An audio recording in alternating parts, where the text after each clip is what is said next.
All right. I think we're live, guys. What's going on? This morning, Collusion in the Global Alliance for Responsible Media. That's going to be featuring Ben Shapiro of the Daily Wire.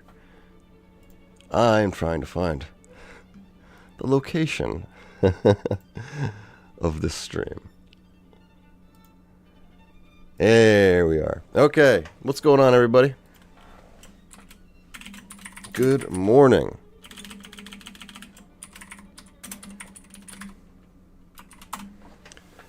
Coffee's going. Waiting on Ben Shapiro. He's appearing as a witness today in front of the Judiciary Committee. So that's what we're doing. It should be a good one, you know? Collusion in the Global Alliance for Responsible Media. What does that mean? I guess we're going to find out. My dog's chiming in. That's Zach. Available for live. Yeah, good morning, Stacy. We were wondering where you were yesterday. Cheryl, morning.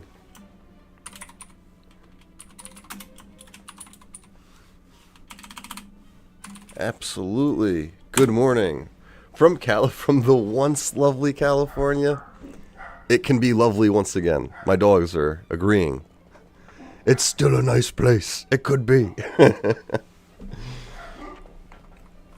Okay.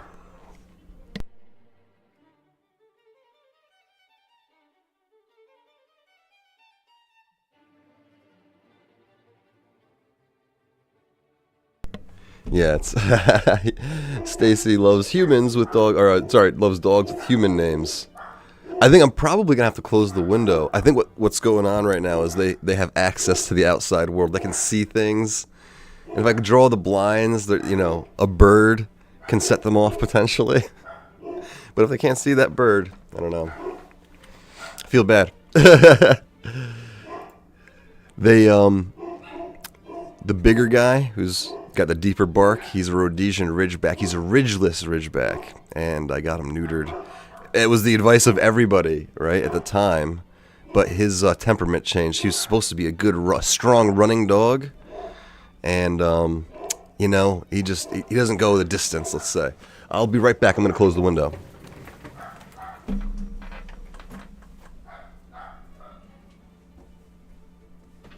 You guys, it's too much. It's too much.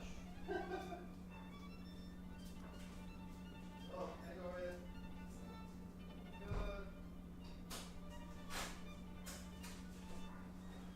Good. Guys.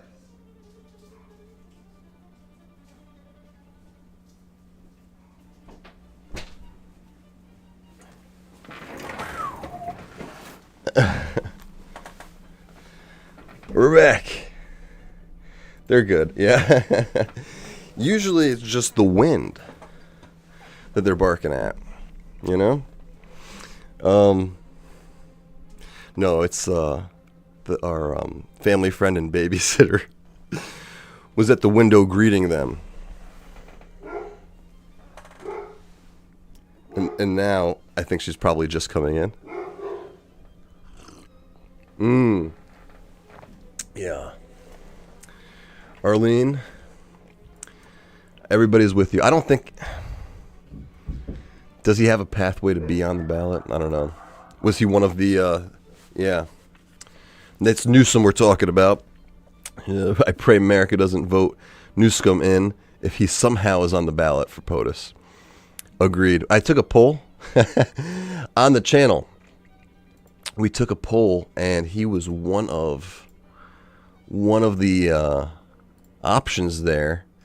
Let me tell you what the results of the poll was. Who is the DNC replacing Joe Biden with was the question. Michelle Obama got 19%, Gavin Newsom 22%, Kamala Harris 34%, Dwayne "The Rock" Johnson 24%. So Kamala 34% wins the poll. Money talks, Arlene. Gosh, that's so true. That's very true. But he's also hated. right? I mean, he must be loved by the money, but hated by the people, like all the people. Who likes that guy? And Joe Rogan throws him a bone too much. He's a good-looking, slick, well, spoken. It's yeah. In the 80s, Cheryl, you nailed it. I miss it. Miss the 80s a little bit.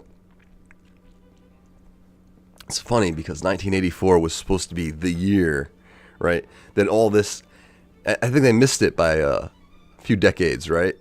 Because that surveillance state where you have to accept people, into in their reality, which is not reality. That whole narrative is happening. It happened when? When did we start on this timeline?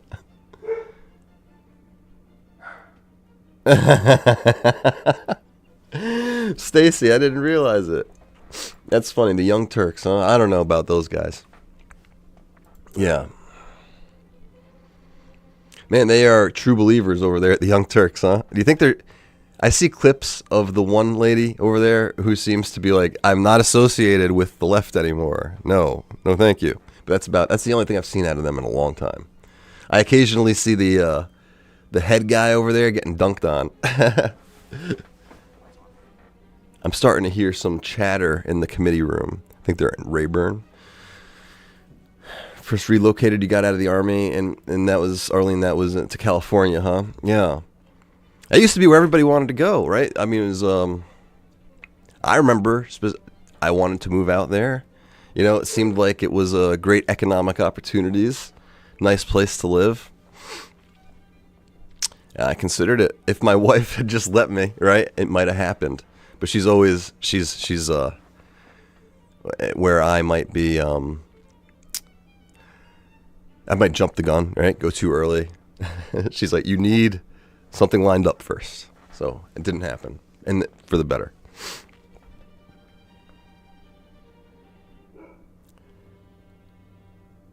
Yeah, I don't follow the Young Turks. And like I always say, I like everybody's positions and views. I've seen the Senk guy. He gets a little militantly angry. Brandy, morning. How you doing?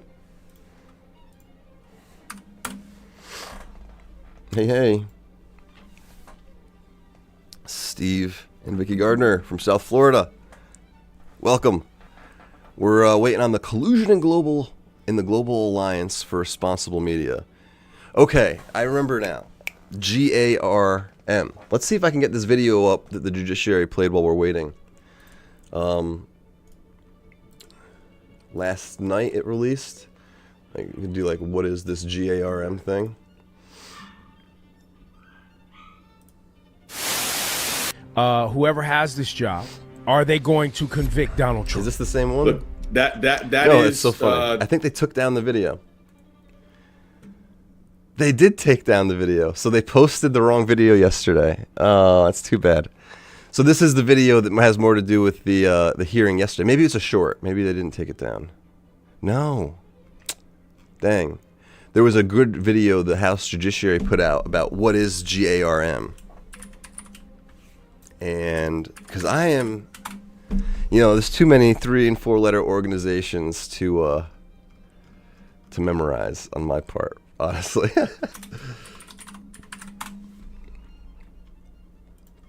I don't think we're going to find that video before they post it again. Maybe it's on Twitter or something. Dang, that was a good one. But I was wondering why they put it out. So the House Judiciary released a video yesterday. I don't follow them, but they show up in my newsfeed. Hi, Brandon. Yeah, me too. I see them fleetingly in other places, really, right? Basically, I'll see them when Douglas Murray is debating. How do you say his name? I don't want to screw it up. Senk? When he's, when Douglas Murray is dunking on them, I should say. Who doesn't love Douglas Murray? Yeah, so the House Judiciary put out a video about the Global Alliance for Responsible Media. It's one of those organizations where it sounds like they're doing something good, but they're actually probably doing something nefarious. And But the House Judiciary put it out under the wrong title yesterday. It's probably getting released today. Shank. Okay, got it. Thank you, Stacy, by the way. So GARM, Global Alliance for Responsible Media, they put out that video yesterday and then took it down. I think probably going to release it today again. My guess is they're going to show it during the hearing also. Did I pull it down? I don't think I pulled it down before they probably took it down. Nope. So we're just at their mercy now, waiting. Yeah. Oh, that's so funny. I was because there's I talked to yeah. Oh, Cheryl, that's great. You talked to Jordan. Yes, so for those of you who don't know, Cheryl occasionally she gets to volunteer on Jim Jordan's campaign activities and stuff. And I'm not sure what else, Cheryl, but it's very cool. Very cool.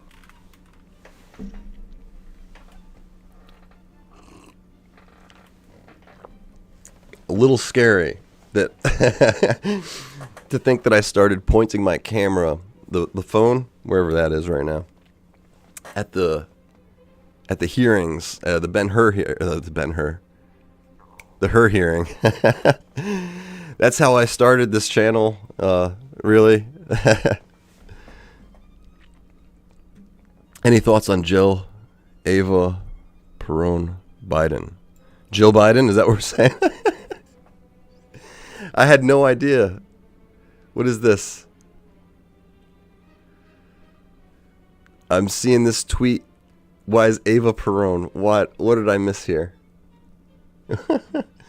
Twitter is trying to clue me in. I'm guessing. What is that? It's so far over my head. Committee will come to order without objection. The chair is authorized to declare a recess at any time. We welcome everyone to today's hearing on collusion in the Global Alliance for Responsible Media. The chair now recognizes the gentleman from Alabama to lead us all in the Pledge of Allegiance.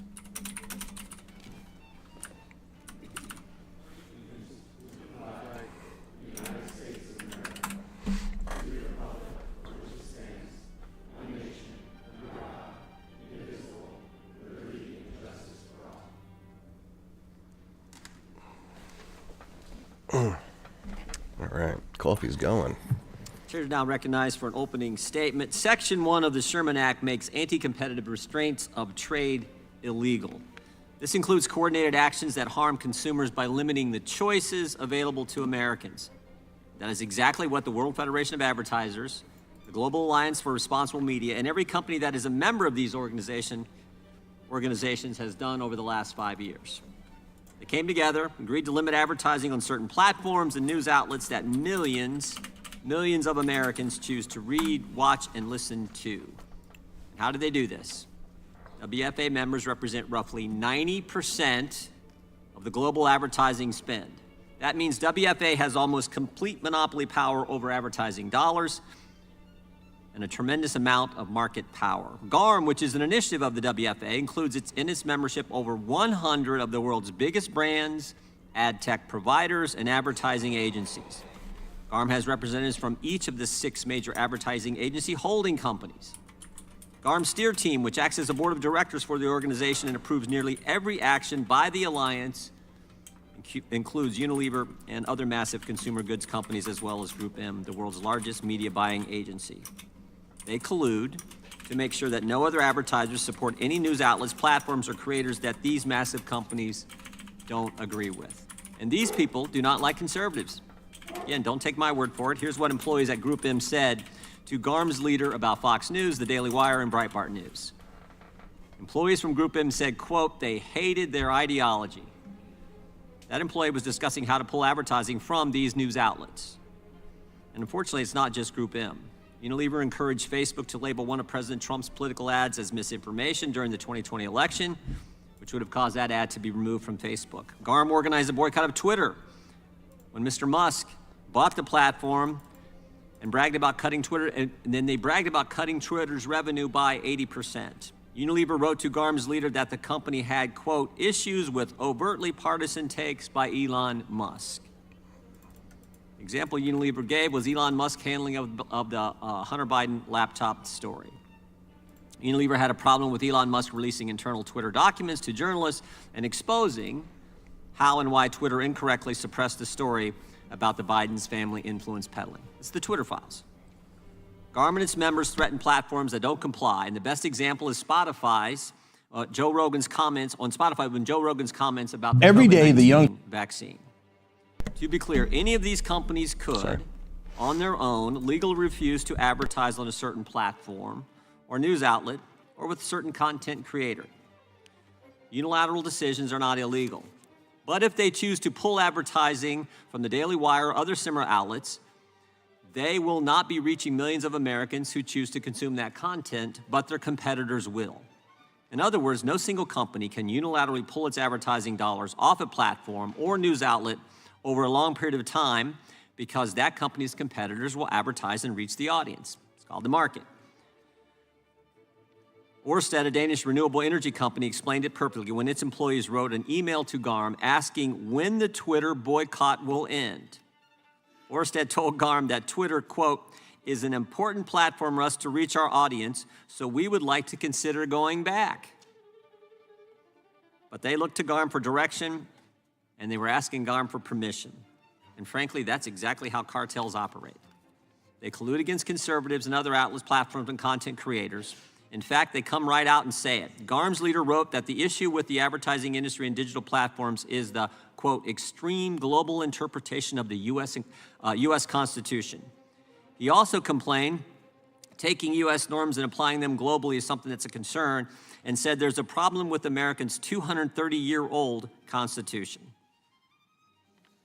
If the WFA and GARM are allowed to continue, if these massive companies can collude without consequences, the results will be devastating. If this cartel continues to target conservative outlets, content creators with different voices and viewpoints, and any person that does not recite the so-called mainstream media talking points, there'll be real problems. They will deprive these good journalists and content creators of the funding they need to succeed. They will use their cartel to eliminate competition based on internal biases of these massive companies, and they will deprive Americans of the content that they actually want to consume. With that, I would yield to the ranking member for an opening statement. Mr. Chairman, this hearing has nothing to do with antitrust laws, since the majority's allegations wither under even the most basic antitrust analysis.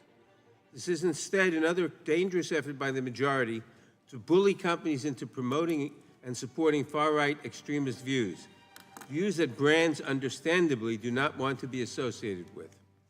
In this case, the majority seeks to undermine companies' First Amendment rights and to make it harder for them to avoid monetizing online and offline harm through advertising.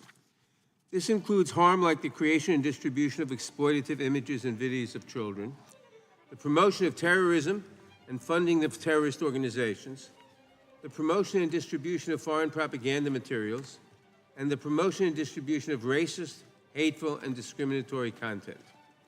Under the majority's theory of supposed antitrust harm, advertisers who do not want their expensive ad campaigns placed next to hate speech, pirated copyrighted material, foreign propaganda, and other harmful content are, quote, colluding to demonetize so-called conservative content.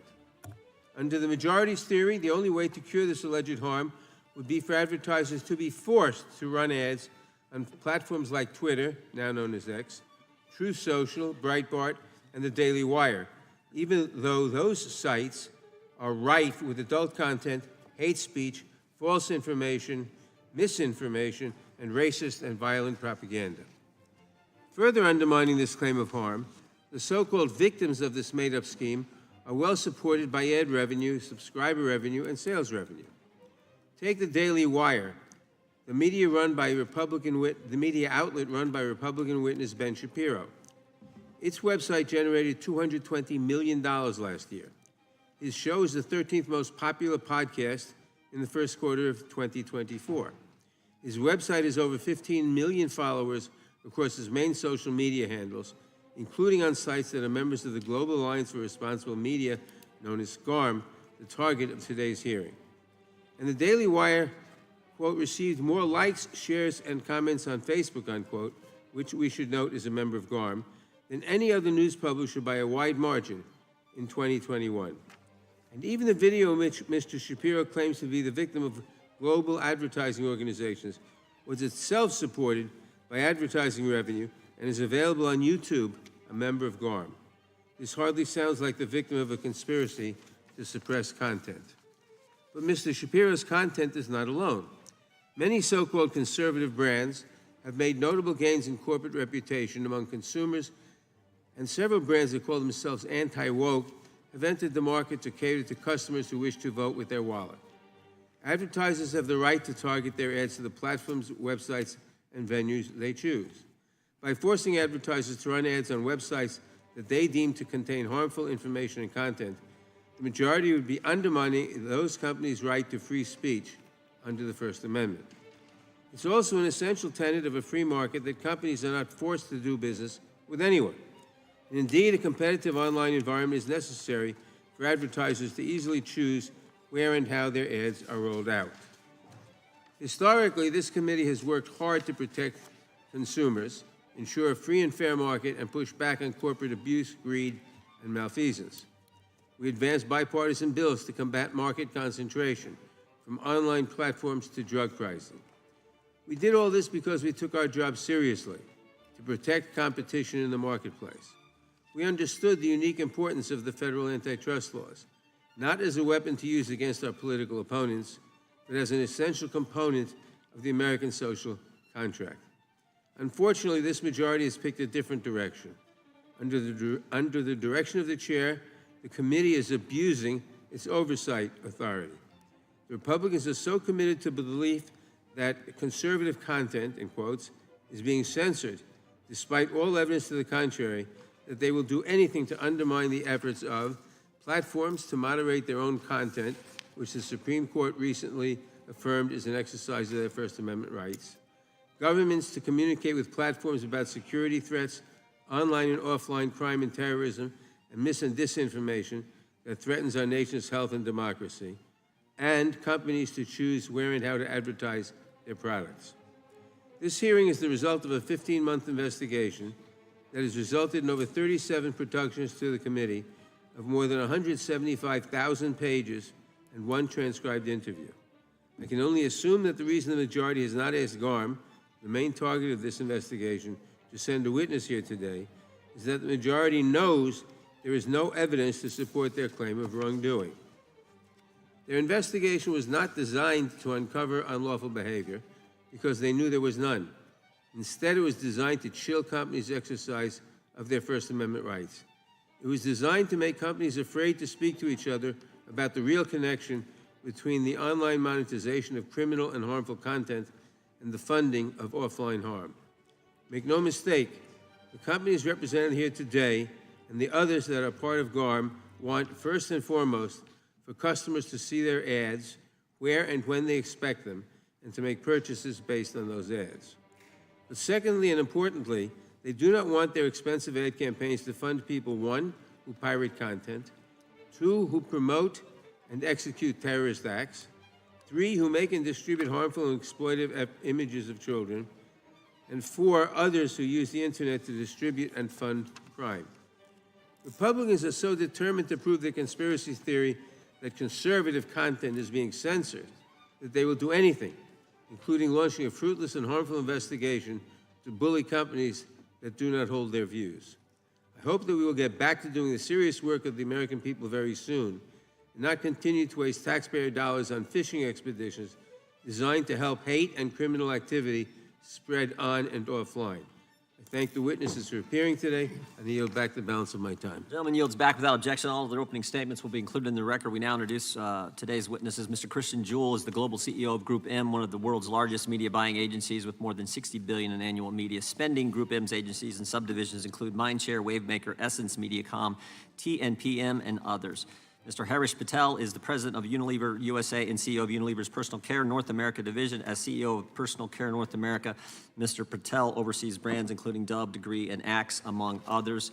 Mr. Benjamin Shapiro is the host of The Ben Shapiro Show, a daily political podcast and radio show. He's also the editor emeritus of The Daily Wire, which he co-founded In 2015, Mr. Shapiro has written a number of books on current events, routinely speaks at conferences, colleges, and universities, and if you can believe what the ranking member said, has a website that generates $220 million a year, 13th most popular podcast, and 15 million followers. Imagine what he can do if GARM wasn't targeting the Daily Wire. And finally, we have Mr. Spencer Waller, is the Justice John Paul Stevens Chair in Competition Law and Professor and Director of the Institute for Consumer Antitrust Studies at Loyola University, Chicago School of Law. Professor Waller's courses and research focus on antitrust, class actions, innovation, and intellectual property. Welcome our witnesses and thank them for appearing today. We will begin by swearing you in. Would you please rise and raise your right hand? Do you swear or affirm under penalty of perjury that the testimony you're about to give is true and correct to the best of your knowledge, information, and belief, so help you God? Let the record reflect that the witnesses have answered in the affirmative. Thank you. Please be seated. Please know that your written testimony will be entered into the record in its entirety. Accordingly, we ask that you summarize your testimony in 5 minutes. Mr. Juhl, we will begin with you.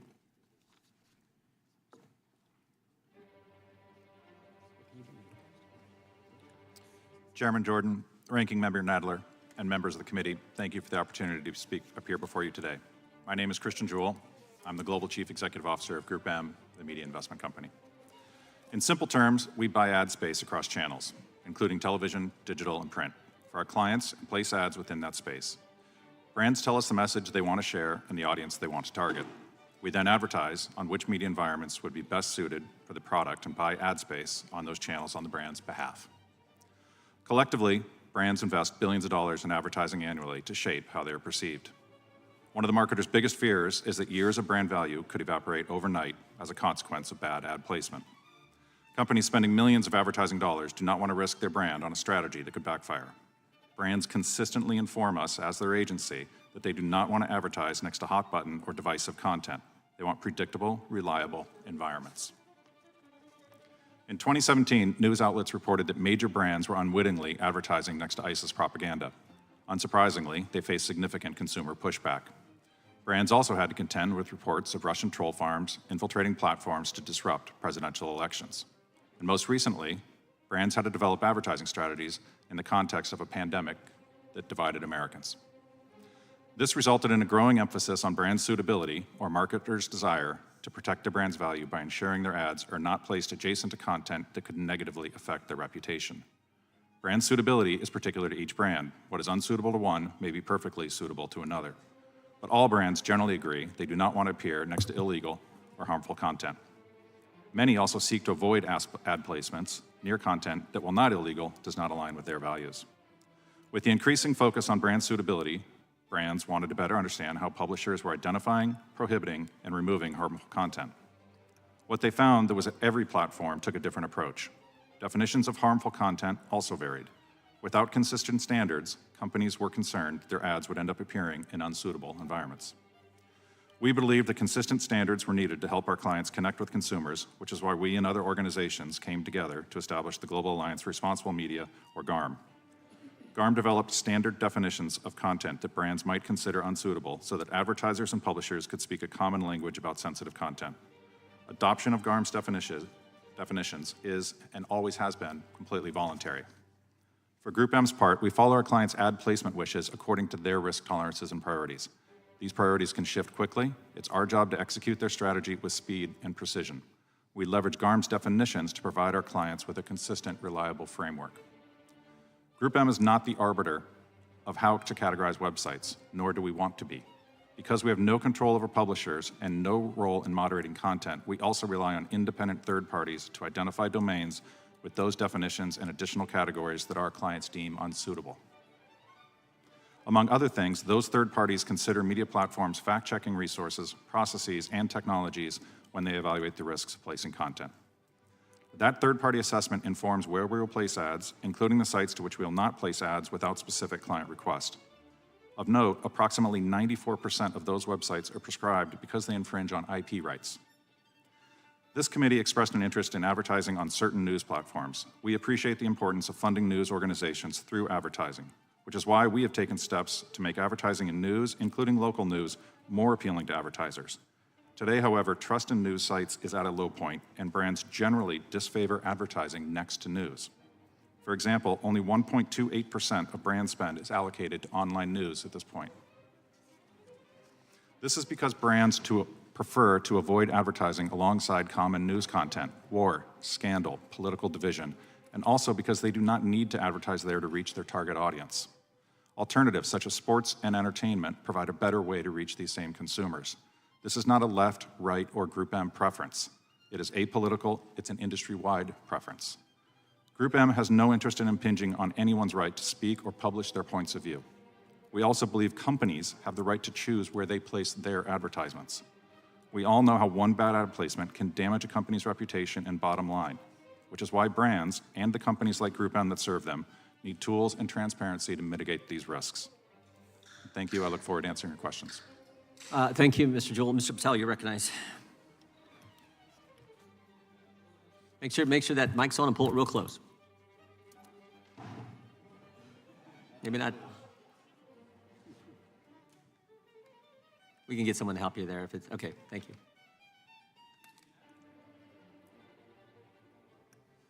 Chairman Jordan, There you go. Ranking Member Nedler, and members of the committee, thank you for the opportunity to be here today to discuss Unilever's approach to purchasing advertising that promotes over 400 different brands used by more than 3 billion people every day in more than 190 countries around the world.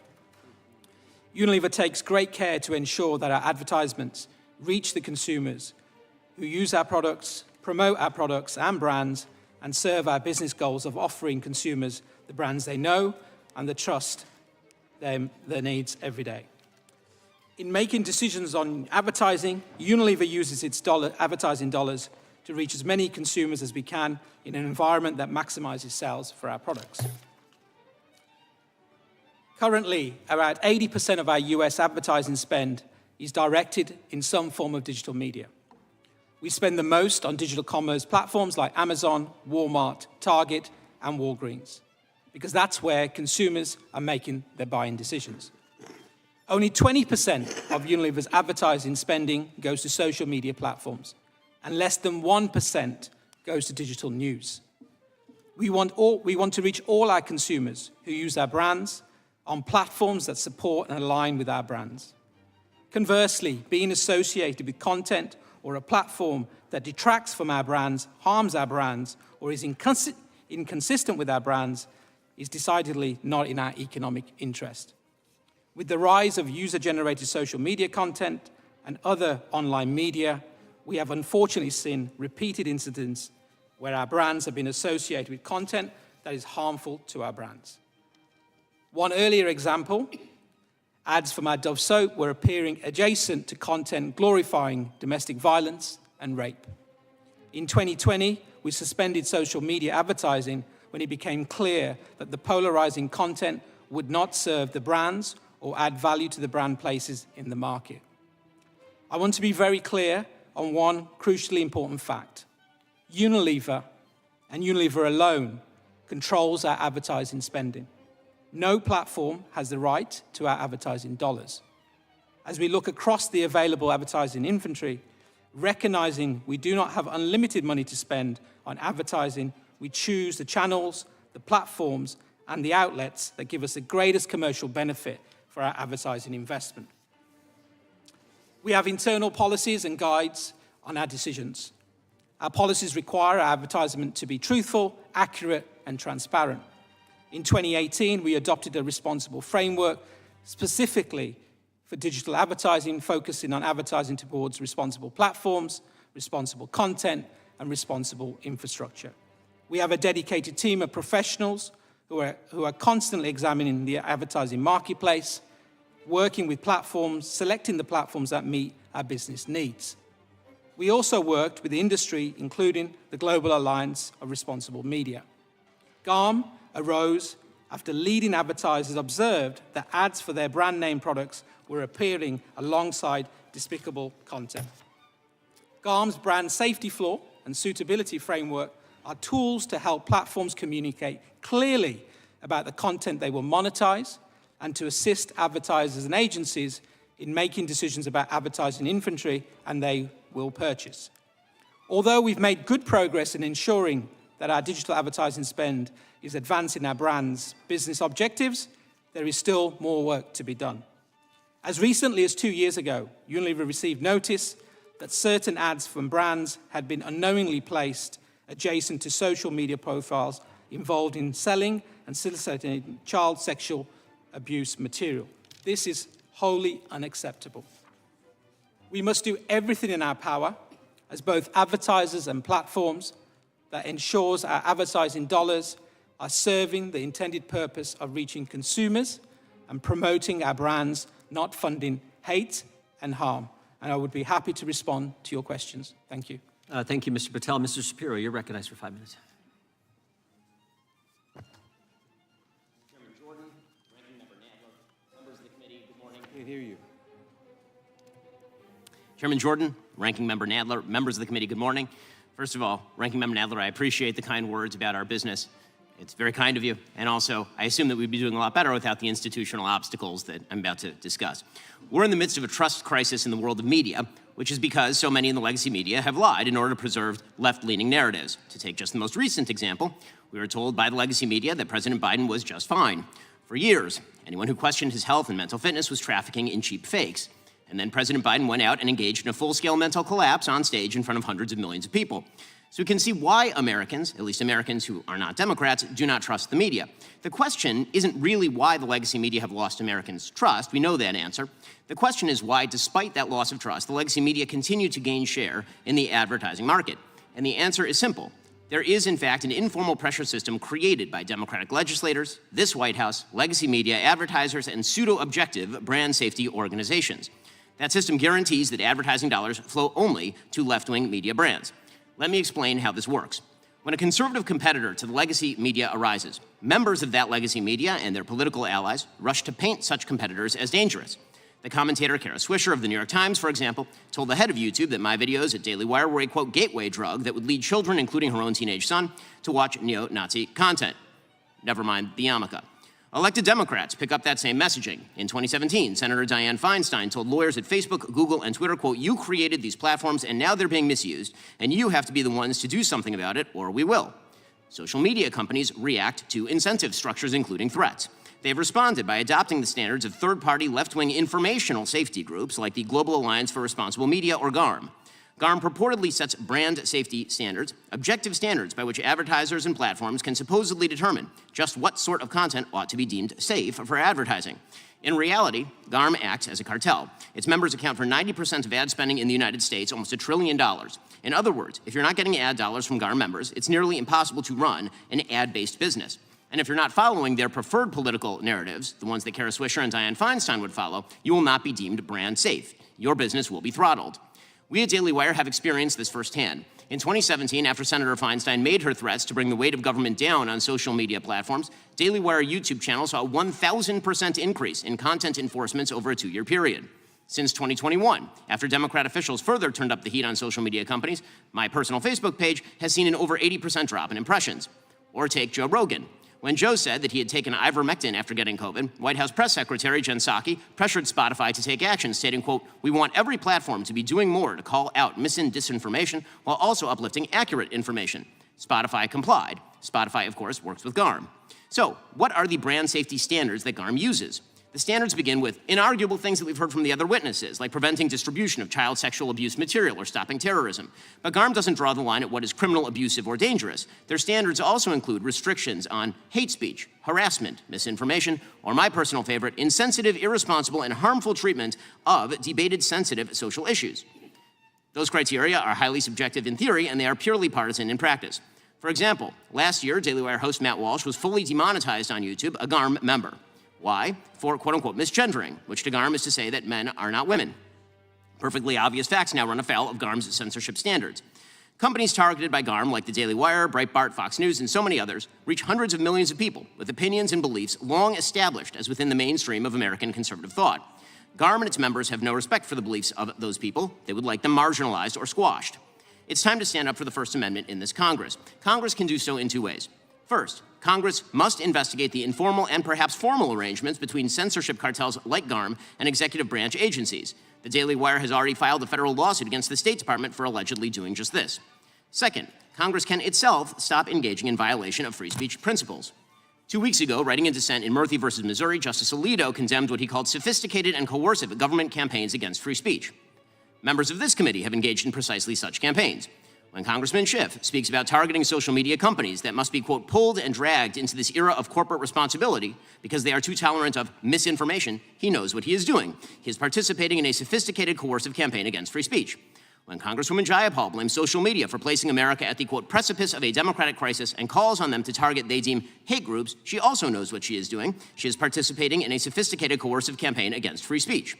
When Congressman Hank Johnson says, quote, we need a constitutional amendment to allow the legislature to control the so-called free speech rights of corporations, he also knows what he is doing. We all know what these government actors, what some people in this room, are doing. You're using the tacit threat of government action to compel private companies to throttle viewpoints you don't particularly like. The First Amendment was not designed to enable workarounds by elected officials. It was directed at Congress, at you, and you're abdicating your fundamental duty when you exert pressure on private companies to censor speech. Some in this room have been doing just that for years. We in the non-legacy media have been feeling the effects. In the name of the Constitution and in the name of democracy, this should stop. Thank you, Mr. Shapiro. We now recognize Professor Waller. Thank you, Chair Jordan, Ranking Member Nadler, members of the committee. Thank you for the opportunity to present my views to you today. I am speaking solely in my personal capacity. I do not represent GARM or any of its member firms. I am concerned that the antitrust issues relating to today's hearings and the letters and document requests sent to the various companies do not conform to a consensus understanding of U.S. antitrust law by most courts and commentators. I only have access to publicly available information, so I cannot opine on whether there is or is not any specific antitrust violation. Instead, I present a roadmap of the many antitrust issues that would need to be addressed in a serious way before any real antitrust concerns exist in this matter. It's important to note that most members of GARM do not compete with each other, and each has unique needs for marketing and branding, including, as the other witnesses have already testified, having effective marketing campaigns and doing their best to avoid any harmful associations that damage their brand or simply drive away purchasers. With respect to the diverse coalition of firms in GARM, for example, Microsoft does not compete with McDonald's, Procter & Gamble or Unilever don't compete with Shell, a pharmaceutical company, or GroupM. And also, these firms do not generally compete with content providers such as Mr. Shapiro. Now, the activities of GARM do not appear from publicly available information to be a cartel as that term is understood in antitrust law. And cartels are a serious concern of antitrust laws, but they normally involve an agreement between competitors to fix prices, rig bids, limit production, divide markets, or otherwise interfere with quality, production, innovation. And instead, what we're talking about is the development of terms and definitions. They call it a lexicon. It is in some ways sort of like a dictionary. These terms do not affect the price, production, or quality of the goods and services sold by the members of GARM. Advertisers, media buyers, advertising agencies may or may not rely on the GARM terminology and may adopt any other criteria to determine how and where to place advertising. This is done in a public process. Everything is published and available to you. And this is very different from the secretive processes by which traditional cartels meet to create and enforce their unlawful agreements. In addition, there are, on its face, legitimate business justifications that the firms would be asserting, including protecting brand images and successful marketing strategies. These are two types of business justifications that are routinely considered in antitrust cases. And characterizing GARM's conduct as a boycott doesn't really change the antitrust analysis in any important way. Group boycotts are only per se unlawful when they're used to implement some otherwise unlawful cartel agreement, or where firms with market power collectively deny a competitor access to some key source of supply it needs to survive. Separate from the traditional antitrust analysis that I've outlined in my opening statement and in my remarks and in my witness statement, the First Amendment and the interests of free expression also limit the application of antitrust laws in important ways. The Norr-Pennington Doctrine immunizes conduct that seeks to influence government action and public policy through a variety of techniques, including publicity campaigns. In short, an agreement by firms, if there is an agreement, is not an antitrust violation if it's designed to influence governmental action at any level of the government, federal, state, local, legislative, judicial, or executive branch. In addition, the Supreme Court and the lower courts have shown a separate and special caution for applying the antitrust laws to impose liability for political and social boycotts, even if that's what's going on, even if there is a degree of economic self-interest by the groups conducting the boycott. One example is that the Supreme Court has held that the First Amendment protects the civil rights boycott of white merchants in Mississippi by the NAACP, even though some other businesses may well have prospered or done more business because of that boycott. The committee's expressed concerns over the conduct examined today are not consistent with the consensus view of the antitrust law set forth in the leading cases. I agree with the chair that an individual decision to do business or not to do business is not covered by Section 1 of the Sherman Act. However, in addition to the lack of the other issues and evidence from the public available information, there are significant First Amendment implications raised by the actions of GARM. And these First Amendment issues suggest that even if the antitrust laws were fully justified and every issue in the antitrust roadmap were satisfied, there would be a plausible argument that the conduct was protected as a matter of speech and free implication. And I'm running out of time, but I also want to suggest that the policy implications of imposing antitrust liability in these circumstances should be quite concerning, regardless of one's political views. A leading treatise published by the ABA antitrust section states, boycotts are a common instrument for bringing about social change or advancing political, religious, or other non-commercial goals. And using the antitrust laws to challenge expressive conduct can interfere with commonplace forms of advocacy that are used by consumers, religious groups, political groups of all policy and persuasions. As a result, I do not see any benefit from further legislative action on these issues. Thank you, Professor. We will now proceed under the 5-minute rule with questions. The chair recognizes the gentleman from California for 5 minutes. Thank you, Mr. Chairman. I find myself a bit conflicted. I agree with both Mr. Waller and Mr. Shapiro on matters that they've mentioned. I mean, first of all, no matter how much gaslighting we've heard this morning, it's clear to me from the internal communications in the committee's report that GARM's objectives are clearly political, to use its influence among its members to suppress free speech and to financially harm outlets in which the leadership disagrees. I don't see any other reading of those communications that reaches any other conclusion. It's a manifestation of the ESG movement that has financially harmed so many companies that practice it. And there is a huge economic price to be paid for this conduct. Go woke, go broke is more than just a slogan, it's an economic fact. I mean, ask Disney, ask Budweiser. They pay the companies, I think, in GARM's case, are risking missing huge swaths of the market that they're seeking to reach. They pay a premium for ads in the forms they've deliberately saturated. They miss bargains in the forums that they are, I'll use their word, throttling. And they risk alienating the consumers upon whom they rely for profits. I mean, I was a devoted lifelong Gillette consumer until they launched their Men Are Pigs campaign in 2017. I haven't bought a Gillette product since.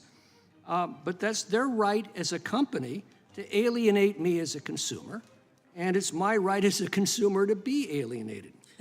Now, if I were a stockholder in GARM's member companies, I would be absolutely livid. I'd either be raising hell at stockholder meetings or withdrawing my investments or both. If I were a manager in any of these companies, I'd be livid also, and I'd be canceling my membership in GARM with a strong letter to follow. But here's the fine point of the matter. That's a beef between the company's stockholders and their management. It's a beef between GARM's member companies and GARM.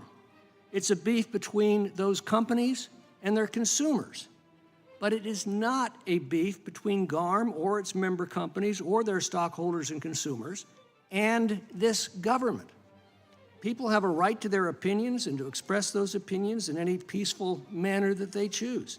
Companies are simply a collection of people gathered together to pool their resources toward a common goal, whether it's to make money or advance a political cause or both.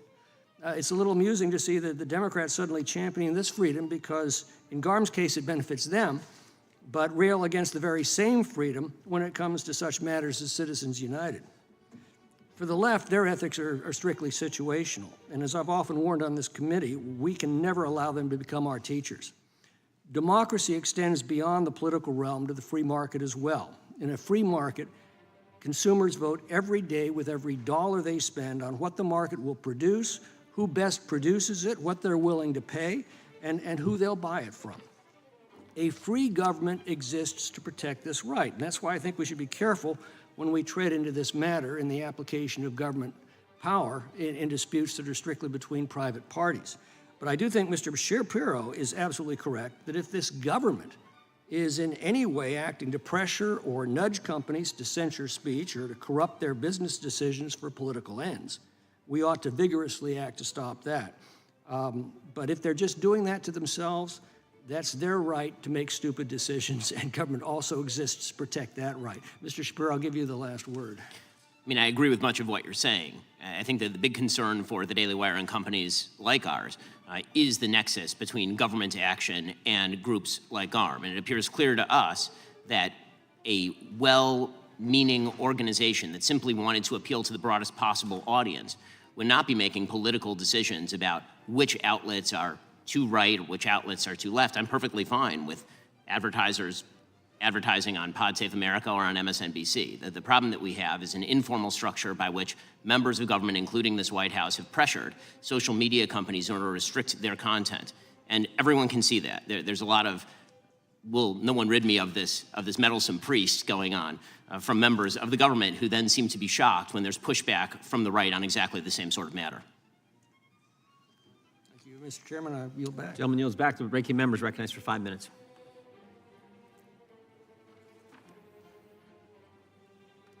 Thank you, Mr. Chairman. Mr. Patel, has the Global Alliance for Responsible Media ever required that your company, Unilever, avoid advertising on any platform or website? No, sir. Mr. Juhl, same question. Has the Global Alliance for Responsible Media ever required GroupM to avoid advertising on any platform or website? No, sir. Mr. Juhl, has your company's participation in the Global Alliance for Responsible Media ever restricted your company's advertising decisions in any way? No, it's completely optional. Excuse me? GARM is completely optional. Thank you, Mr. Patel. Same question to you. Yeah, it's completely voluntary. Professor Waller, one of the goals of the Global Alliance for Responsible Media is to avoid having companies' advertising dollars funding online and offline harm, like the creation and dissemination of commercially exploitative and explicit images of children, or the funding of terrorism groups, or the promotion and dissemination of explicit images and depictions of crime outside of news stories and reporting. Is there any U.S. law that requires companies to advertise on every website and every platform? No, there's not. A company can individually choose to do business or not do business with an advertiser, advertising agency, or a platform. Is there any law that requires companies to support, through advertising dollars, speech, content, or statements that they don't believe in? There's no antitrust law that deals with that. What would be the consequences if there were? I can say that the Supreme Court has, expressed concern and not imposed liability. They typically don't force companies to do business with each other if they don't wish to.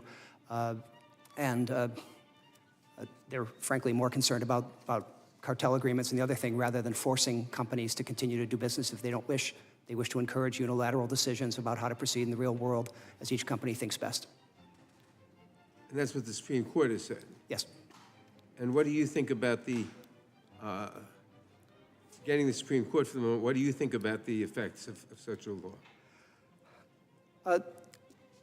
We want companies, the antitrust laws really do a couple of things. They prevent agreements that unreasonably harm competition. They prevent single firms from abusing their power, and they prevent mergers and acquisitions that can lead to either of those other problems I've already outlined. That's what the antitrust laws do.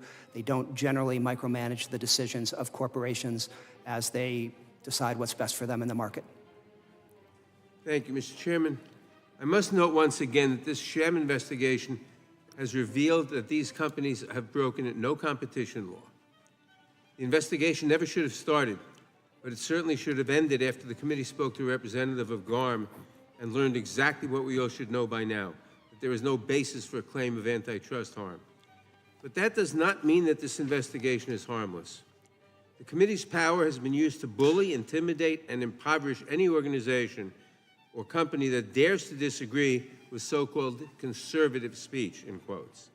Speech that in many cases causes and spreads harm both online and offline.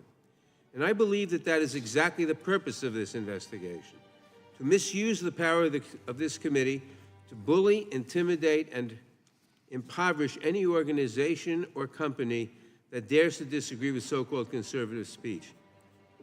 In other words, to intimidate the exercise of free speech, to impoverish organizations, to improperly use the power of this committee to force organizations to spend themselves into poverty and thereby to inhibit and deter exercise of free speech.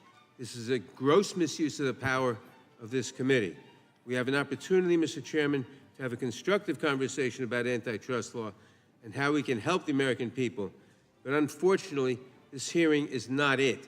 This hearing is an exercise in intimidation of free speech, and it's shameful. I yield back. Gentleman yields back. The gentleman from Arizona is recognized.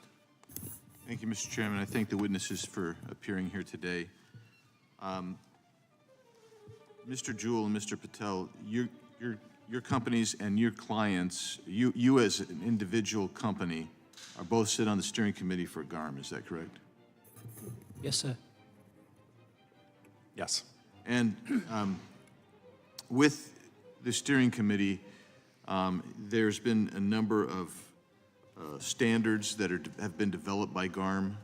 And Mr. Patel, you mentioned your company, Unilever, has developed its own set of standards. Have you adopted the standards of GARM as part of your standards as well, in advertisement placement? Well, firstly, Unilever created its own standards in 2018, and then there was an industry need to create some standardization, which is what GARM was born for in 2019. My question was, though, did your company adopt those GARM standards from 2019? We adopt the GARM standards. Okay. And Mr. Juhl, how many of your clients have adopted the GARM standards? GARM exists to create the framework and the definitions that we've used. So this is, we get that. I've read your statement. How many of your companies? Yeah, how many companies do you represent? We represent thousands. And how many of those companies have accepted and adopted the GARM standards? I couldn't give you an exact number, but I would tell you most of our major advertisers use GARM as a foundation, and then we build upon that for whatever their custom preferences are for whatever their particular suitability might be. Okay. And do you, as part of the steering committee, do you have regular discussions with GARM and its leadership, of which you're a part, regarding placement of advertisements? I do not meet with standards. them. I do not meet with GARM on a regular basis. I've actually never met with them. Your company? The company would, yes. Okay. Mr. Patel?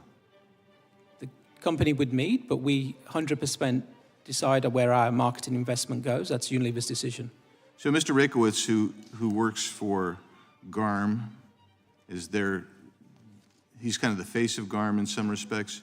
Have you, either of you or your company, dealt with Mr. Rakowitz in communicating about advertisement placement and subject matter?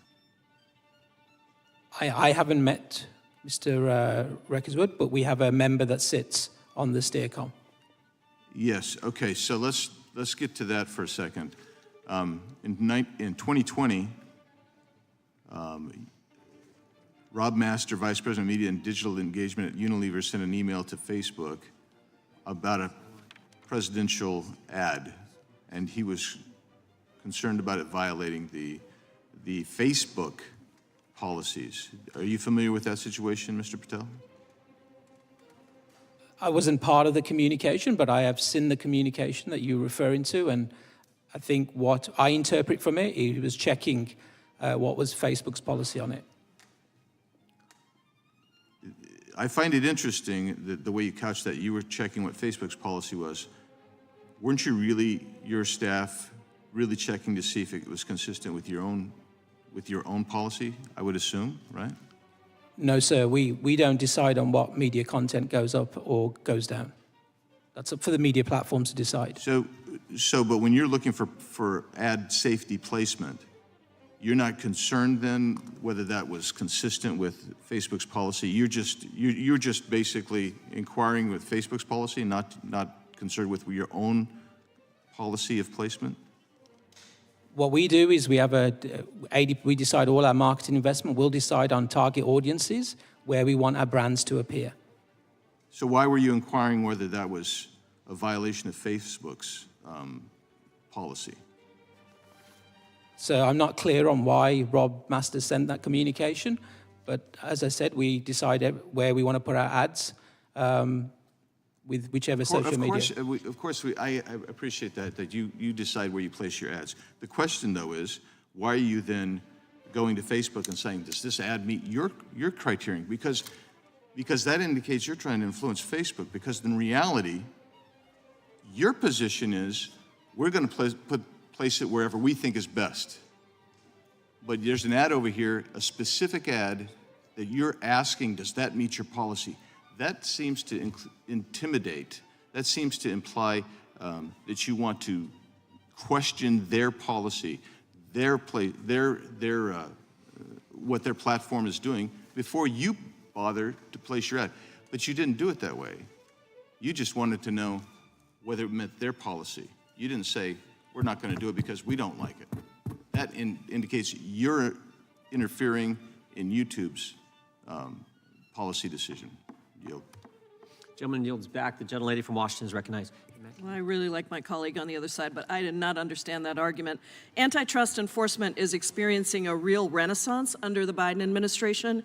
Our antitrust enforcers have won victories in court against employers that sought to suppress worker pay, successfully fought to lower the price of inhalers, and are working to lower food prices by targeting anti-competitive practices in the grocery industry. The list of antitrust accomplishments under this administration is unprecedented, and the American people have noticed. It is unfortunate that this majority has not moved forward with the bipartisan package of antitrust bills that we passed under Democrats in the 117th Congress that would have protected small businesses and consumers across the country as they were demanding to be able to have more competition, to be able to lower their prices, and to protect their ability as small businesses to compete. If we are concerned about the trustworthiness of media, and we want to foster more responsible media, then I would suggest we take up my bipartisan Journalism Competition and Preservation Act. Let's debate that. Let's make sure independent publishers across the country, newspapers and small communities across the country can survive. But that's not what's happening. We've begun to see some colleagues on the other side co-opt the language of antitrust enforcement to target behaviors that have nothing to do with antitrust. I know that the details of antitrust law are confusing, so I want to clarify a few specific legal points in plain English. Professor Waller, as an expert on antitrust law, and in plain English, can you explain what kinds of anti-competitive behavior our antitrust laws are designed to prevent? Sure, and as a teacher, I try to explain complex things in plain language, so I appreciate your approach. I can give examples just in the real world. Over the years, the Justice Department has brought criminal antitrust cases against global cartels that have raised the price of vitamins, food additives, and in smaller cases, road building and other expenses that taxpayers bear. This has been a traditional priority of antitrust enforcement. As you know, both the FTC and the Department of Justice have major Section 2 cases going on, both in the tech sector and otherwise, going after powerful firms that they're alleging have violated the antitrust laws, abusing monopoly power by a single firm, whether it's Amazon, Live Nation, Google, et cetera. They're in various stages. And there are pending mergers cases, such as the supermarket merger that's being now litigated by the FTC in 30-some states, where the consequences are likely, if the government's right, higher food prices as well as harm to labor if that merger goes through as currently proposed. Those are some of the priorities. Perfect. And actually that Kroger's-Albertson merger, there was a an article on the front page of the Seattle Times today, over 150 stores will close in my area, just in Seattle, as a result of that merger. Now, you touched on this in your prepared statement, and I know you only have access to public information about the facts in this case, but given those constraints, do you see any of these antitrust elements in the information that was uncovered by my Republican colleagues? Based on what I've seen, I do not at this stage, and based on publicly available information, GARM appears to be very different from either a trade association or even a traditional standard-setting body. They do not appear to be creating binding industry standards that determine whether products and services can be sold. They are creating sets of terms that firms can use or not use to make decisions that they each do in the marketplace. So another fruitless investigation in this Congress. I would also add that Project 2025, the radical right-wing plan for a second Trump administration, calls for more of these ideologically driven attacks on private actors in its section on the FTC, cloaking these culture war attacks in the popular rhetoric of antitrust and market power. On a different note, Mr. Patel, and quickly, how do you think consumers might view your products if they were advertised alongside hateful, vile, or dangerous content like anti-LGBTQ rhetoric, child sexual abuse material, or content promoting terrorism? It would create severe damage to the brand equity that we built for decades and decades. Thank you. In fact, one of our witnesses has repeatedly made hateful and derogatory comments about LGBTQ plus people in the past. Mr. Shapiro has argued that transgender and gay Americans suffer from a, quote, psychological disorder or mental illness and has denigrated same-sex couples raising children. I and my fellow Americans consider this deeply offensive, hateful, and in fact, an analysis in 2023 found that a network of Facebook pages connected with Mr. Shapiro's website had, quote, earned over 17 million interactions from nearly 13,000 posts with transgender-related keywords. I yield back. Mr. Patel, are you part of an organization that uses market power for censorship? No, sir. And how much advertising capital do you deploy annually? How much marketing investment do we spend? Yeah. 850 million a year. And you spend, you said less than 1% of that in the news area, right? Yes, sir. And that's because really your brands don't want to be involved in these caustic news disputes or political disputes. They want to be apolitical in the presentation of their brand. Am I understanding that testimony correctly? So we serve 90% of American households with our portfolio. It's a fascinating answer, just not to my question. Is the reason you de-emphasize news because you want to be apolitical? We target our investment to address the consumers that buy our brands. Okay, are you doing so for political reasons or apolitical reasons? We don't do it for any political reason. Okay, so then why are the vice presidents of your company trying to shape the way Facebook limits view of a Trump advertisement? So I'm not sure what the intention of that communication was, but that's I do. It was to get the Trump ad taken down. It's pretty clear. You had two vice presidents, Rob Master and Luis DeComo, who were pressuring Facebook to utilize Facebook's policies to take down a Trump ad. So it's just hard to believe that your goal is to avoid politics when not some intern at your company, but the vice presidents at Unilever are writing Facebook saying, we want you to take this Trump ad down and apply these policies to do it. So I'm not sure what the intention of communication was, but okay, I'll tell you what, I'll read you the communication. It's 2 words. It's your vice president to GARM when they were trying to get the Facebook ad taken out. It said, honestly reprehensible. So you're using this $800 million plus power that you have over the marketplace. Facebook is craving your advertising dollars, and you have 2 vice presidents hammering Facebook to take down a Trump ad about whether or not Joe Biden should have his ear inspected for an earpiece. That was what the ad was about, that you all found so reprehensible. So respectfully, I'm not sure that word was done by a Unilever person. You're okay. So Mr. DeComo didn't work for Unilever? He sits on the. If I did my homework right, I think that came from the GARM, Rob. Oh, Rob Rankowitz. Yes. And but you are member entities to GARM. You pay GARM. You guys are GARM. I mean, as Mr. Juhl said, you guys you have to have tools in order to help you place your ads. So you go fund GARM, and then here your vice presidents are commiserating with GARM over the fact that Facebook won't remove this. I guess, Mr. Shapiro, when we look at these big advertising platforms and they're hearing the people with the advertising dollars hammer them with this ideological tilt, what does that do to the marketplace for ideas? Obviously, it shuts down the marketplace of ideas, which is largely the intent. And one of the things that I've heard from some of the Democratic members of the committee today is an extraordinary amount of projection. Projection wherein they suggest that Republican members of the committee are trying to shut down free speech by trying to get answers to questions about the kind of political pressures that are being put on social media companies, for example. But it's been Democrats who, for years, have been spending their time trying to pressure social media companies into doing their bidding by limiting the types of information that are available to the public and how that information is actually distributed.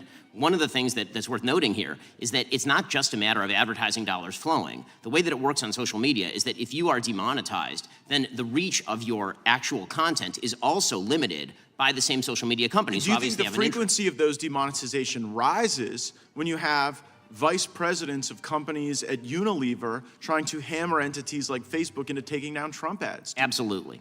Absolutely. There's no question that when you have internal pressures put on social media companies to take down right-wing material, that has an impact on the reach of right-wing messaging. There's just no question. And I guess I don't mind when Democrats say they don't like conservative speech, or we get to say we don't like some of their speech. That's how this works. But it's when the business community colludes and utilizes market power to shape the way social media companies or websites disseminate information, that the public doesn't even get to see that debate and engage it. And I think the fact that it's clandestine is actually even more corrosive to the values that undergird. That's absolutely true. The complete lack of transparency with which GARM treats both the member companies as well as the consuming public is one of the major problems. If they simply wish to levy a boycott against a right-wing source, they should simply say that's what they're doing. Hiding behind fake standards in order to project objectivity is a major problem in transparency for the market.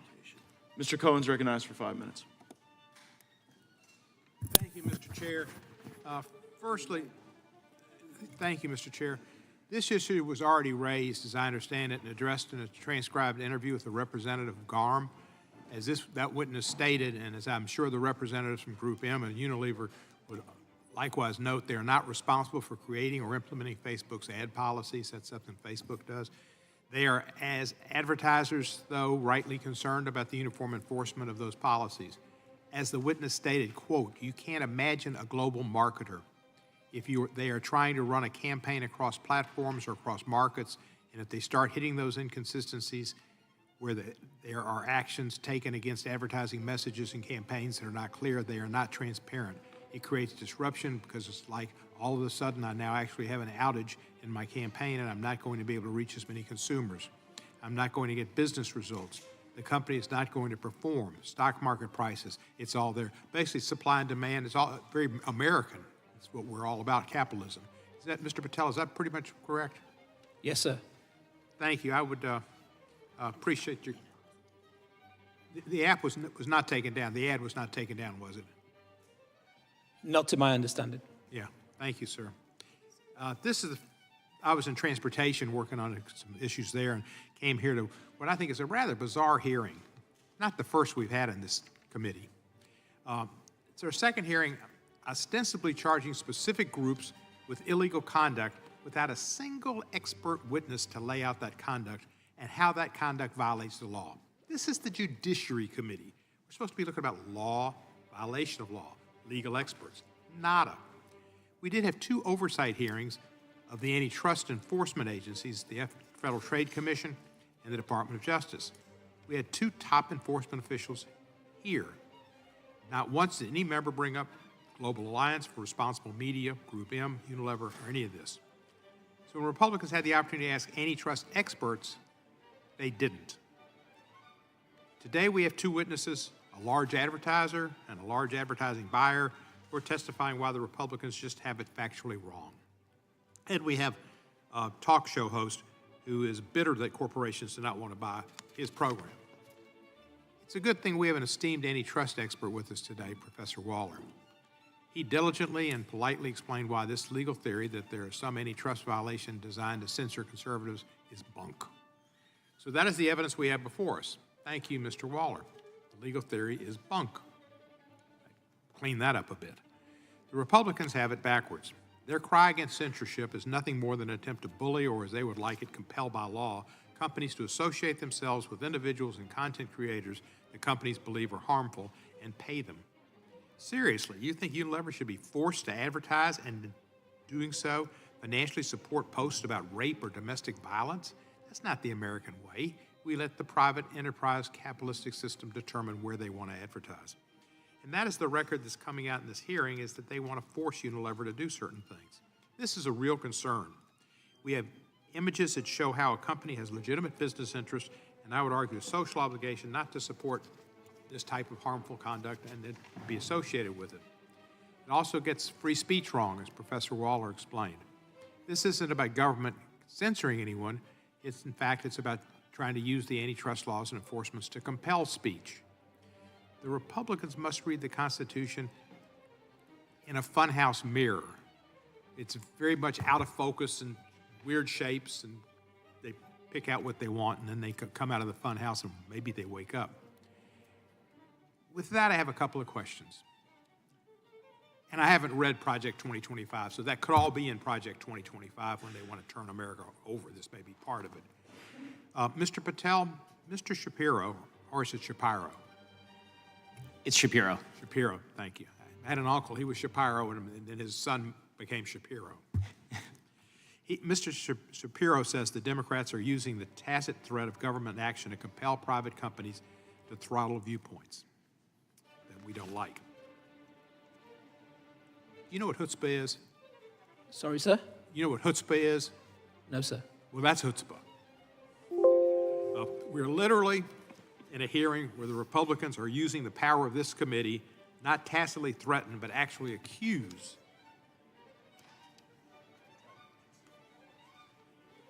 Would the gentleman yield for a question? Companies of illegal activity and investigate them because they don't like their viewpoint. A very sensible viewpoint, I would argue, that they don't want to be associated with hate speech or domestic violence or rape or harassment. You wouldn't want to be associated with anything to deal with somebody who went into Bergdorf Goodman and got a woman and took her into a locked dressing room and molested her. No, you wouldn't want to do that.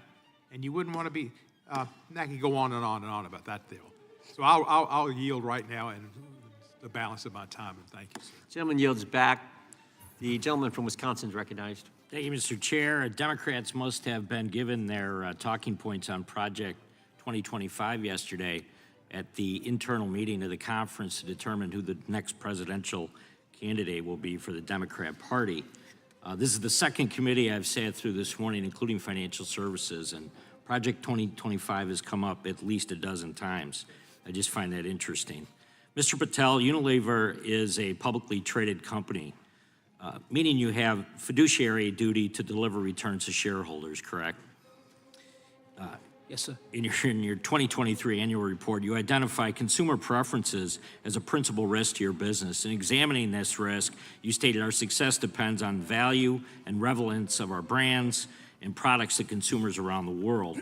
Would you agree that it's got to be a critical element in managing that risk because you have to continue to grow consumer preference of your brands, right? Yes, sir. Right. And you do that through brand and marketing investments, or advertisements, I guess is another way of describing that, right? That's how we build brands. But between 2021 and 2023, Unilever spent more than $23 billion on brand and marketing investments. That's a fairly big chunk of your operating costs, I'm sure. Would it be fair to say that Unilever believes brand marketing delivers a positive return on investment? So that's why we invest, to build our brands and the equity, and that's why we're in 90% of U.S. households. Right, but if consumer preference is still at risk, you could always do better, correct? I mean, that's obviously the goal. The business could always grow better. Right. So let me ask you this. If consumer preference is vital to the success of your company, you acknowledge that a principal risk and commit billions of dollars each year to mitigating that risk, then why would you boycott companies that reach millions of consumers?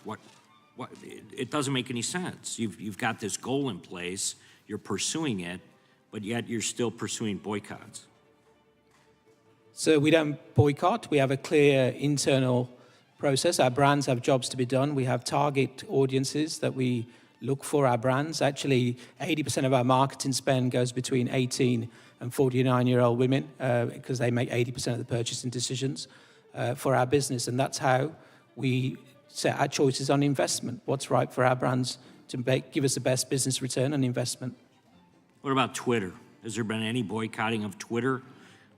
It would be in the best interest of growing your consumer preference and delivering returns to shareholders to have to utilize Twitter to make sure that your brands are continuing to grow, right? So on Twitter, or X as it's known now, there was a period in 2019, 2020, due to brand safety, that we pulled our investment, but we have now returned to Twitter across the world. Okay, thank you. Mr. Shapiro, can you explain the importance, I don't want to oversimplify this, can you explain the importance of advertising dollars to growing Daily Wire into the company that it is today? Sure. So the truth is that advertising dollars represent a far smaller share of the revenue of the Daily Wire than they did at the very beginning. When you're first starting a company, the possibility of starting it off the basis of subscribers alone is very difficult because you actually don't have tremendous market reach. The gradual increase in revenue is largely due to advertiser revenue. So at the beginning of the Daily Wire, nearly 100% of all revenue that we had when we were building the business was based on advertising revenue. Today, it's significantly smaller than that because we have a very large subscriber base. So the principal threat that I'm here to talk about is not about the bitterness of my company, which continues to be, thank God, highly successful. The reason that I'm here is to talk about startup companies that are attempting to get into the market and are being barred from an extraordinarily large pool of advertising revenue along political lines. Do you believe there is collective boycotts that are happening? There's no question there are collective boycotts happening. And I will say that I do appreciate the chutzpah of some of the Democratic members of Congress, and I'm charmed by their newfound love for free markets and corporate free speech. That one seems to be a bit of a new one to me. But it is charming only in that it requires you to ignore many of the statements that they have made historically about the amount of pressure they would love to bring on private companies when it comes to free speech. And here I will quote the ranking member, quote, "These platforms are utilized as conduits to spread vitriolic hate messages into every home and country. Efforts by media companies to counter the surge have fallen short. Social network platforms continue to be used as ready avenues to spread dangerous white nationalist speech." Or, that was from 2019, from 2020, it goes way beyond the fact that big tech misbehaves. It's the fact this kind of power exists. That kind of power cannot be allowed to exist in society. When you use that sort of language with regard to the same companies we're now hearing require free speech, I find that somewhat difficult to swallow. Thank you, Chairman. I yield back. Gentleman yields back. The gentleman from Georgia is recognized. Thank you, Mr. Chairman. This is a sham hearing railing against a made-up boogeyman. I'm not normally up here defending big business, and as Mr. Shapiro noted, I have said repeatedly that we need to limit the massive dark money spending that big business pours into our politics and also pours into our Supreme Court. But let's talk about what's really happening here. Corporate brands care about their reputation because they sell more products if they have a good public image. And these companies think it's bad for business to run their advertising content next to child porn or ISIS videos or hate speech or an advertisement from the Heritage Foundation about Project 2025, which is so alarming to most Americans. Americans are alarmed, and that's why their representatives are talking about Project 2025, a 900-page manifesto, which is the blueprint for the Trump administration, should he be so fortunate and we be so unfortunate that he be reelected. Nobody wants their advertisements running against that kind of content. Foreign propaganda, networked disinformation campaigns. So these brands are working together to demand greater transparency and accountability from platforms regarding where their ads are placed and what kinds of content the ads are monetizing. That just sounds to me like good common business sense. Am I right about that, Mr. Patel? Yes, sir. And how about you, Mr. Juhl? Am I right or am I wrong? That's correct, sir. Thank you. But that's not really why we're here. This do-nothing Congress has nothing to run on this fall.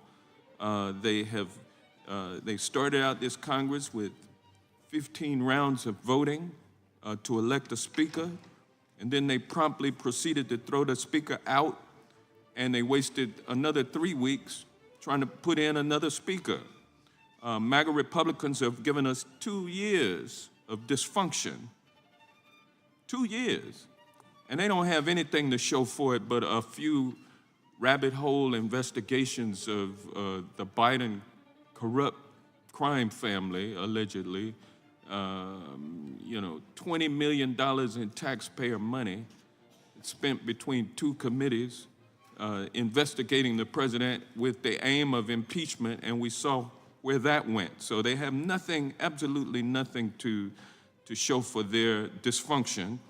And so what they're now trying to do is gin up their base against this made-up boogeyman and give a platform to extreme voices who want to spread misinformation. The American people know better, and they want a Congress that will work on behalf of real Americans on real problems. Instead of this sham hearing, we should be working on protecting and strengthening our democracy, which is about to be undermined should Project 2025 go into effect. Mr. Professor Waller, Mr. Shapiro's testimony states that, quote, GARM acts as a cartel, end quote. You are an expert in antitrust law, are you not? I've devoted a lot of my career to studying it. Can you explain why that assertion is false? I have not seen any evidence and publicly available information that suggests that GARM plays a role like a traditional cartel. It does not consist primarily of firms that compete with each other, and they are not agreeing on the price, amount, or other kinds of market division that a cartel normally does and is normally punished for it if you can prove. So this hearing is pretty much false advertisement, wouldn't you say? Well, I would just caution all members of the committee just not to fall in the trap that sometimes my students do, which when they see something that they don't like, they think it's either an antitrust violation or a violation of the Constitution. It's just not necessarily true. Well, gosh, I really hope that Project 2025 does not come into play, because if it does, we'll be having a whole lot more hearings like this, sham hearings on issues that actually suppress the rights of the people and even business owners to conduct business in a business-like fashion. And with that, Mr. Speaker, I yield back. The gentleman yields back. Mr. Juhl, what's uncommon collaboration? Uncommon collaboration? Yep. This is from the Global Alliance for Responsible Media, your working charter, priorities for uncommon collaboration. I just want to know what you guys say is uncommon collaboration. Well, I can't speak for GARM, but I think what you're on the board, right? You're on the steer team, your company. my company's on the steering team. I think what they're referring to Founding here, member. what they're referring Are to you a here- founding member? GroupM is a founding Yes. member of Yes. GARM, right? Yes.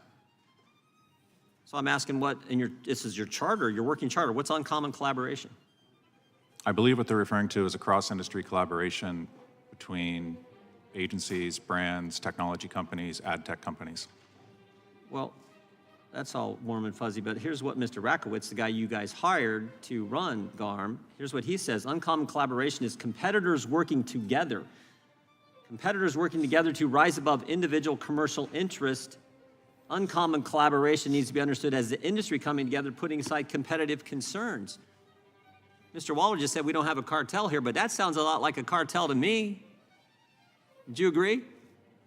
Sounds a lot like limiting actions that would limit consumer choice. That sounds like unlawful restraint of trade, and all that stuff is illegal according to the Sherman Act. What do you think, Mr. Juhl?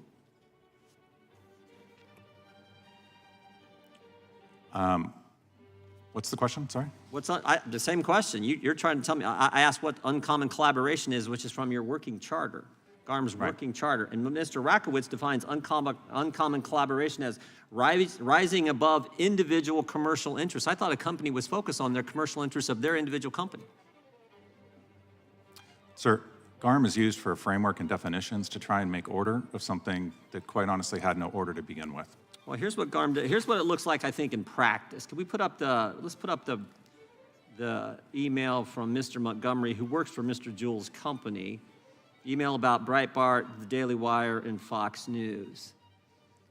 There's an interesting parallel here with Breitbart. As much as we hated their ideology and blank, we couldn't really justify blocking them for misguided opinion. I don't know the Daily Wire that well, but we should watch them carefully too. If we block the Daily Wire, why wouldn't we block Fox News? That seems to me like uncommon collaboration in practice, focused on 3 conservative news outlets. Do you see it that way, Mr. Juhl? Respectfully, no, sir. Well, how do you see it then? I see this is somebody from our brand safety team, and he's asking questions about what sort of standards of service they have and trying to figure out what is happening with that particular publisher. Well, let's put up the next one. Let's show some more uncommon collaboration in practice. Put up the next one. This is the one about Twitter. Based on your recommendations, we have stopped all paid advertisement because the platform was rather unsafe. This is their opinion due to Elon Musk's decision to firing lotteries. This is when Elon Musk bought Twitter. But it's an important platform for us to reach our audience, so we would like to consider going back. Looks like this was a coordinated, uncommon collaboration to boycott Twitter, but this company wants to go back because they make a lot of money when they're advertising on Twitter. Is that what this uncommon collaboration is that GARM engages in, Mr. Juhl? We're not party to this email, so I can't really speak to this.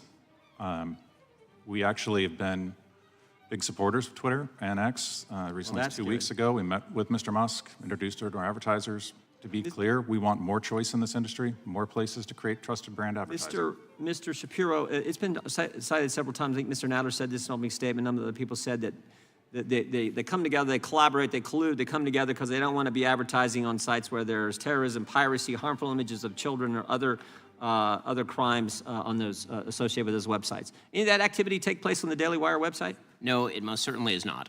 Yeah. So that's just we're all against that stuff.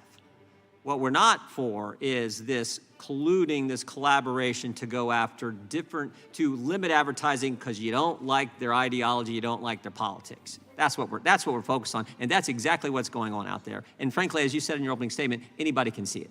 Yeah, the emails that you're showing, I've yet to see an email on the other side suggesting the possibility of divestment from CNN, for example. Yeah, and trust me, we did a lot of investigating. We'd have had that, we'd have put it in our report. Didn't find a one. It was all targeted in one direction, and they say it in their charter document. Mr. Rakowitz says uncommon collaboration is limiting the choice of, it makes absolutely no sense to me. That I will recognize the gentleman from California. Thank you, Mr. Chairman. I want to welcome the witnesses as well, and let's talk a little bit about brand reputation, if we may. We all know that how important brand reputation is. As Warren Buffett has said, it takes 20 years to build a brand and 5 minutes to destroy it. Let me start out with Mr. Patel, the question, sir. In 2020, Unilever paused all social media advertising because the environment had become very polarized and unhelpful to its brand. Is that correct? Yes, sir. Let me say consumers agree with you that, in fact, 82% of consumers also feel that it is important that the content surrounding online ads be appropriate. And Mr. Chairman, I'm going to submit for the record an article titled Brand Safety, What Do Consumers Consider to Be Inappropriate Content? So, Mr. Patel, I'm going to ask again. Unilever paused advertising on both conservative and liberal channels and did not specifically target conservative platforms or content creators. Is that correct? And that's for 2020. Yes, sir. We pulled all our advertising from all assets. So, Mr. Patel, it sounds like this is more of a pure business decision and not a messaging crusade on your part. Would you agree with that? No, we did what was felt was best for our brands. Business decision. Yes, sir. And Mr. Patel, you've testified that Unilever, you make decisions to advertise independently. Is that correct? Yes, sir. We make our investments on what's right for our brands. And No group, including GARM, dictates or approves where Unilever spends its advertising dollars. Is that correct? 100%. Unilever makes its own decisions. And no group directs Unilever to avoid any platform or creator. Is that correct? Yes, sir. So, Mr. Patel, members of GARM can come and go freely like X, formerly Twitter, have done. Is that correct? GARM is a voluntary organization. Okay. Professor Waller, if I may, some on this committee have suggested that members of GARM have colluded to harm competition by boycotting certain platforms or speakers. Don't businesses have the fundamental right to choose how and where they spend their advertising dollars? That is correct. And it's clear from Mr. Patel's answers and the public documents that there is no collusion. Would you agree with that? I can only say as a matter of, I have not read the committee's report, and based on publicly available information, I'm seeing a discussion of unilateral decisions on how to do business, which is the purview of each company, and you simply need more. You need more, even if other firms are doing similar or even identical decisions. The law is clear that you need something that shows that they're acting in a way together rather than independent. And I see you have an element of antitrust violation. Well, chart what behind you have behind me, sir, Mr. Waller, is a chart of the 3 elements, the mandatory elements of a Sherman Act Section 1 violation. You need to prove all 3 elements. So, Mr. Waller, let me ask you, are you aware of any agreement among the competitors to boycott or collude? Well, I have no personal agreement, but I'm not hearing anything today that suggests that. And in the absence of an agreement, I can just say there is no Section 1 violation. So if there's no agreement, there can't be a Section 1 antitrust violation. That is true. So there's no antitrust violation. If there's no agreement, there's no Section 1. And then there are other requirements that your chart has, 2 additional requirements. You have to show an unreasonable harm to competition. And there's one, in addition, I would suggest that if the firms involved have a legitimate business justification for what they do, that is often enough to avoid a violation, even if there were an agreement. That's a lot. Thank you very much. Mr. Chairman, I yield the remainder of my time. Yields back. Gentleman from California is recognized. Professor Waller, you were a senior advisor to the federal, over here. You were a senior advisor to the Federal Trade Commission under Lena Khan, right? That is correct. And when you left, did you take copies of your work product? No. Are you aware that the FTC deleted them all and would not make them available to this committee, so we have no idea what you did? I have no idea what the FTC did after I left. But you didn't take any copies. Under oath, you're telling us that you have no records of your time there, your opinions, or what you did there. No. In fact, I was prohibited from doing so. I turned in my computer, my phone, and I have no access to any of that stuff. Okay, well, that's fine. So they just destroyed the evidence. The Federal Trade Commission under Chairwoman Khan has found everything to be antitrust. They haven't found a merger or an acquisition they seem to like, even if they're unrelated. Were you part of that decision? In other words, when they've decided that the only way you can merge or acquire somebody is if it hurts your ability to compete, were you part of that? Because today you're talking about nothing is, you know, what we're seeing here, which clearly smells like a cartel, certainly looks like a suppression of free speech. You're saying none of it is. You've testified repeatedly that you see no there, and yet you were part of the FTC, which sees a there everywhere. Can you explain that quickly? I'm providing a roadmap of all the issues that I think this committee would have to find solid evidence on to proceed. I find your behavior and the behavior of the Federal Trade Commission under your participation to be inconsistent with your testimony, and as a result have to discount your opinions a considerable amount. For Mr. Patel and Mr. Juhl, Unilever is based where? The U.S. is... No. Where is the stockholding parent company? London, sir. London. So you're not a U.S.-based company other than you're a division of a foreign company. Is that correct? We're based, headquarters London. Okay. That's okay. You've got a wonderful British accent. It's fine. I like that, actually. So where is GARM based? The answer is Belgium. It's not hard. Actually, I'm not sure where GARM is based. Okay, well, our information shows it's Belgium. So a non-U.S. company working with a non-U.S. consortium that controls 90% of advertising, all of which is outside the U.S. and outside the reach of really being discovered, wants to tell us it's not a cartel. You know, the one thing about a cartel is the first way you know it's a cartel is it says it's not a cartel. I think that's really what we're dealing with here. I would ask Mr. Waller, except that I find him inconceivably disingenuous when what he's saying today doesn't seem to be consistent with where he was working till recently. So I'll go to Mr. Shapiro. Mr. Shapiro, do you have more than 10% market share in the advertising or social media work? We certainly do not. You don't. So you don't have any market power? Very little. Okay. But if you had control or influence over 90% of it, do you think that the Federal Trade Commission would be up your derriere every day with questions?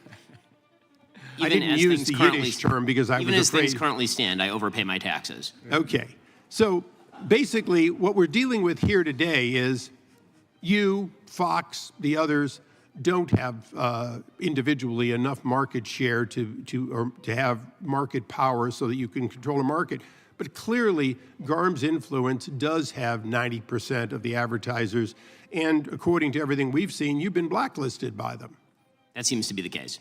Now, the late Roger Ailes was a friend of mine. I thoroughly enjoyed my time and the guidance he gave me. But he also gave Rupert Murdoch a piece of guidance, and it is true till today. He found a niche that the company that became Fox News could fill, and he said, Mr. Murdoch, I found a niche I think we can exploit. And he said, well, what is it? He said, it's half of America. So can you explain in 35 seconds or less, more or less, one, if you know that chutzpah means nerve. I'm afraid most people aren't good in Yiddish here, apparently, although they use it. But can you explain to me why systematically, whether it's one conservative media or not, that GARM is seemingly wanting us, an outside the U.S. group, wanting not to have 50% of Americans hear advertising and, as a result, see profitable networks? It seems to me there are a variety of reasons why a group like GARM is attempting to withdraw the advertising market from half of American businesses that happen to be on the right side of the aisle. Those reasons range from the overtly political to the fact that they coordinate with foreign governments. GARM actually does coordinate in Europe with a bunch of European governments in consolidating standards and all the rest, and they obviously don't have the same First Amendment restrictions that they do in the United States. These sorts of informal arrangements are then carried across the pond here and incentivized by, again, members of this body, members of the executive branch, who put pressure on social media companies in order to throttle particular viewpoints. Mr. Chairman, I would certainly say for the record that if you disenroll half of America's access, that's chutzpah. Yep. The gentleman yields back. Gentlelady from Georgia.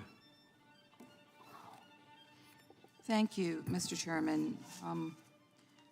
Responsible advertising standards are being questioned here today, and we should not be using taxpayer dollars to speak on an issue that has been investigated and produced no support for any unlawfulness.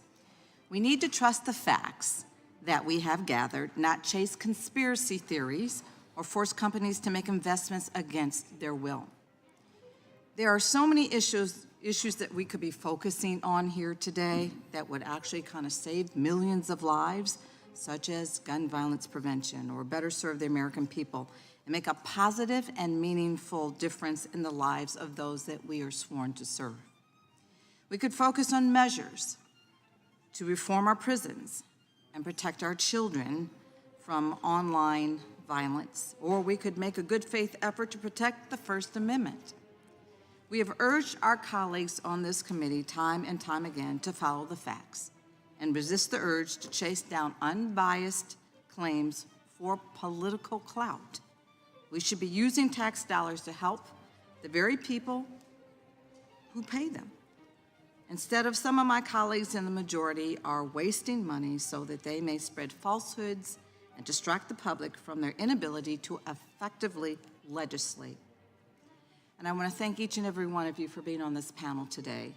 But I do have a number of questions, so if you don't mind just kind of answering it succinctly as you possibly can, I appreciate it. Professor Weber-Waller, in the research that you have obtained on the Global Alliance for Responsible Media, are members of GARM within their First Amendment right to voluntarily decide whether to place their advertisements on a certain website or platform? Yes. Thank you. Is this true even if multiple members of GARM make the same decision voluntarily? Yes. In 2020, Spotify entered into an exclusive deal with a podcaster for $100 million. And on this podcast, the host shared COVID misinformation, including suggesting that healthy young adults did not need to be vaccinated, leading prominent artists to leave Spotify over this. Grossly inflammatory language was constantly being used, including using the N-word repeatedly over a several period of years. Mr. Patel and Mr. Juhl, can you explain why brands would not like to have their advertisements appear alongside this kind of audio content? From a Unilever perspective, it would create damage to what the brands stand for and the equity that we've built for many decades around why they exist. Thank you. From our perspective, it's much similar. Companies spend billions of dollars over decades building their brands, committing certain values, making it feel safe, making it feel useful, making it earn its place in consumers' lives. When you put it next to something like that, at a time when there's a massive health crisis and these types of comments come out, it destroys those billions of dollars that they've invested over long periods of time. Thank you for those clarifications. Mr. Patel and Mr. Juhl, how do your companies determine what platforms and products you wish to use for your advertisements? From a Unilever lens, what we do is, and it's different for every brand, we have a job to be done for the brand. We have target audiences, so we have selective demographics that we're trying to address through the brand equity, and then the team locally will work with the GroupM to understand where that content is, and then we'll target that through our advertising. Thank you. I think that's exactly right. If you want to introduce a new pickup truck in America, you're going to go out and figure out who is most likely to buy that, and how do I match the brand values of what that truck is with the audience segments. So I'll make it up, but we're going to find men between 24 and 35 who believe in durability, toughness, and they like the message appeal of Made in America. We're going to go find the news outlets that represent that audience best and connect them to that audience. Thank you for those clarifications, Mr. Patel and Mr. Juhl. If the committee decides today that companies must advertise on platforms that are not aligned with their brand, how could this affect the future of advertisements? Respectfully, ma'am, what we believe is that we have a right to choose where we want to choose our investments and where we want to advertise our brands. I agree with that. Thank you, and I yield back the balance of my time. Gentlelady yields back. The gentleman from Wisconsin, Mr. Tiffany. Thank you, Mr. Chairman. The gentleman, hang on for 1 second. We've been at it a couple hours. If any of you need a break, just please let us know. We'll take a break, but you've got several to go. Just let our staff know and we'll go. Gentleman's recognized. Yeah, thank you very much, Mr. Chairman. We know from hearings in this committee that in the 2020 election that ads were throttled from President Trump. And Mr. Juhl, what is GroupM doing to make sure that President Trump's ads are not going to be throttled here in the 2024 election? Thank you for the question. GroupM works with all of our different publishers and partners to enforce their standards of service, to make sure that we look at what those are. And that's part of the reason that we actually use GARM and others, is to get an industry framework and guidelines and use third parties to look at the content that comes through and make sure that it's performing as it should. So will you be watching companies like Google, like Meta, like X to make sure that they are not throttling information coming from conservatives and in particular President Trump? We actually work with all the major publishers around the world, and certainly here in the United States, and meet with them on a regular basis to talk about their standards of service, their policies, and make sure that they are living to those standards of service. It's really important to us to have choice in this marketplace and to be able to connect our brands and consumers in a wide variety of organizations. So there's a real concern that we see this email. There were some emails that were posted earlier. We have one here from Joe Barone, Managing Partner, Brand Safety Americas. We confirmed with Spotify that GroupM Brand Safety Team will conduct a complete trust and safety review. This was after, this was in response to Joe Rogan being on Spotify. Spotify said, we do not want to take Joe Rogan down. And you guys put additional pressure on. How can we be confident with something like that happening? Is Mr. Barone still working for GroupM? No, sir, he's not. Okay, so we can be confident something like this will not happen again, where you guys use actually kind of secondary power to secondary authority to be able to go after somebody like Spotify. We can be confident that's not going to happen again?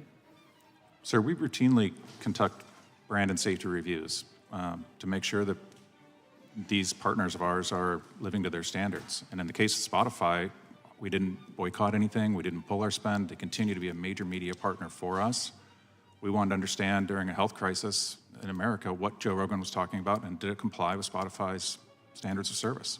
So one final issue in regards to this, is it, has GroupM done a mea culpa in regards to this information that was throttled in regards to the COVID disaster that happened, not just in the United States, but across the world? Has there been an acknowledgement by GroupM that many of the things that were talked about by people like Joe Rogan and others have actually turned out to be true, that they are not misinformation? Has GroupM acknowledged that? Sir, I'm not aware that GroupM ever came out and said that Joe Rogan was spreading misinformation or that Spotify, the platform. We asked Spotify to clarify their policies. We are in the business of connecting brands and consumers in a way that their messages can be heard in an authentic manner. So you weren't going after Spotify? As I said, we never reduced our spend once. We didn't call for a boycott. We didn't, we asked for clarification from Spotify. Mr. Patel, the VP for Facebook let us know a few years ago that they put out information telling people how to get into this country illegally, and we've seen over 10 million people do that here in less than 4 years under the Biden administration. Is your company, Unilever, does some advertising on Meta, I'm assuming? Yes, sir. Yeah. Is a Trump ad, as was alluded to by my colleague from Florida, is that more dangerous, or is it more dangerous to have Facebook telling people how to get into our country illegally? You had some VPs that said that a Trump ad was very dangerous and that it should be pulled down. Is that more dangerous, a Trump advertisement for president, or is a Facebook saying that they are encouraging people to come into the country illegally? Which one's more dangerous? So from a Unilever lens, we believe that's not the content we want our brands associated with.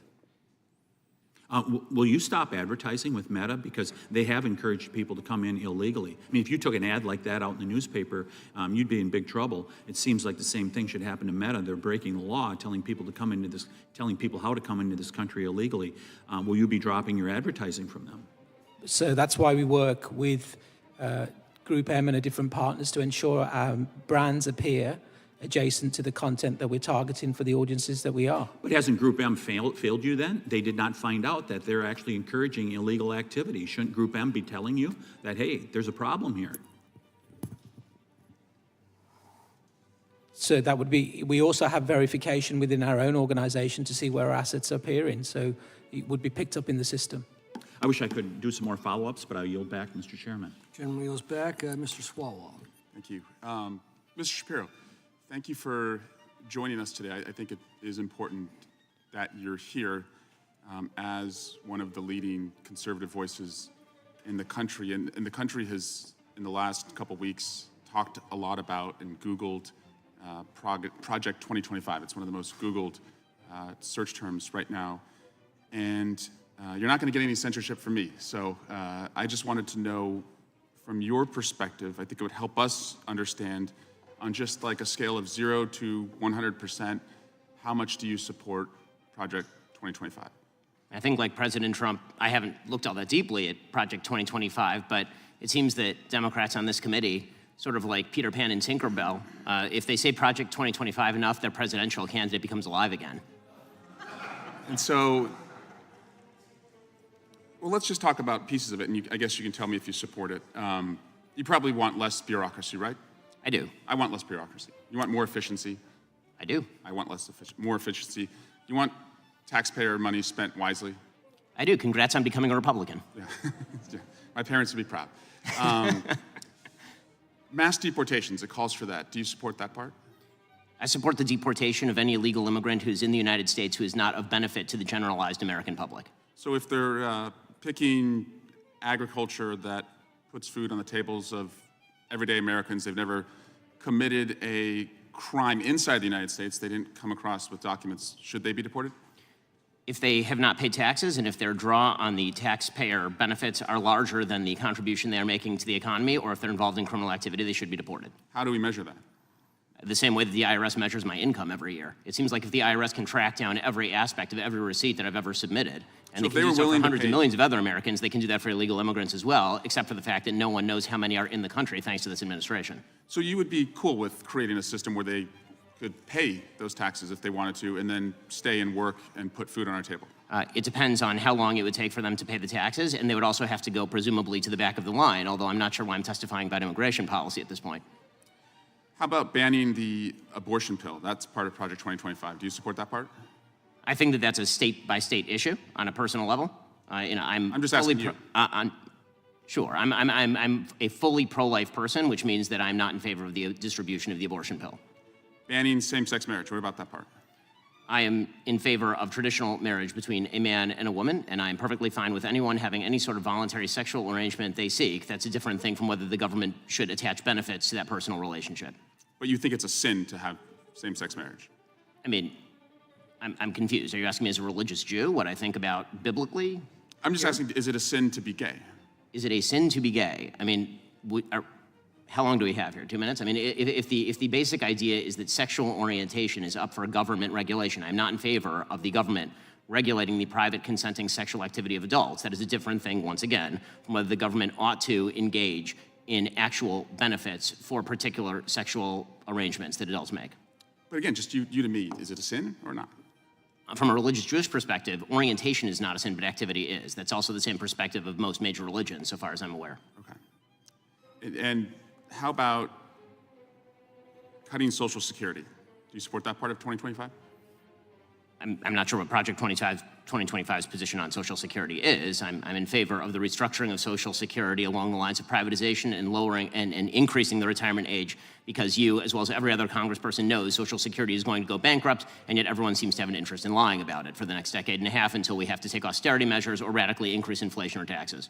And bans against books about slavery. Do you support that part about? Why would I possibly be in favor of bans about books about slavery? That would be absolutely ridiculous. What I am in favor of is the idea that school libraries should be able to make decisions along the lines of what exactly is appropriate for, say, a 7th grader and whether they ought to be treated to cartoons and genderqueer. That's not quite the same thing. And just because we found some receipts, you did say, I think homosexual activity is a sin. Yes, I'm a religious Jew, that's true. true. There's a genetic component. You found me out. Orientation. But the view of all religious people I know has always been that sexual behavior is something that is up to you. And you said, I may have a desire to sleep with many women, but I do not. I agree with me. Yes, that's true. Congratulations on your, I'm sure it's very hard to restrain yourself. Mr. Chairman, I just want to shift to Alvin Bragg. He was supposed to be here this week, and he's not coming. And Hunter Biden was supposed to testify. Now he's not testifying. We were supposed to have votes on articles of impeachment, and we didn't. And again, we're just wondering, you guys write great press releases, but the payoff seems to never come. And so I guess we will keep waiting, and we'll do hearings like this. And Gentleman's- finally, Chairman, you cannot yell fire in a crowded theater, and that's a restriction on speech, as you have recognized before. But you can yell theater in a crowded fire, and you all can continue to do that all you want, and we'll just waste the American people's time. Gentleman's time has expired, and I remind him of the first rule of holes. When you're in one, stop digging. Chair recognizes Ms. Lee for 5 minutes. Mr. Shapiro, we have heard a lot today from our colleagues across the aisle and your fellow witnesses about the need for brands to avoid placement against or association with controversial content. And the examples that we've heard cited are truly despicable. Child sex abuse materials, terror threats, foreign propaganda, promotion and funding of criminal activity. So just to be clear, you have had personal experience being targeted by these collusive activities and these limitations of advertising. So let's clarify the Daily Wire and its associated content.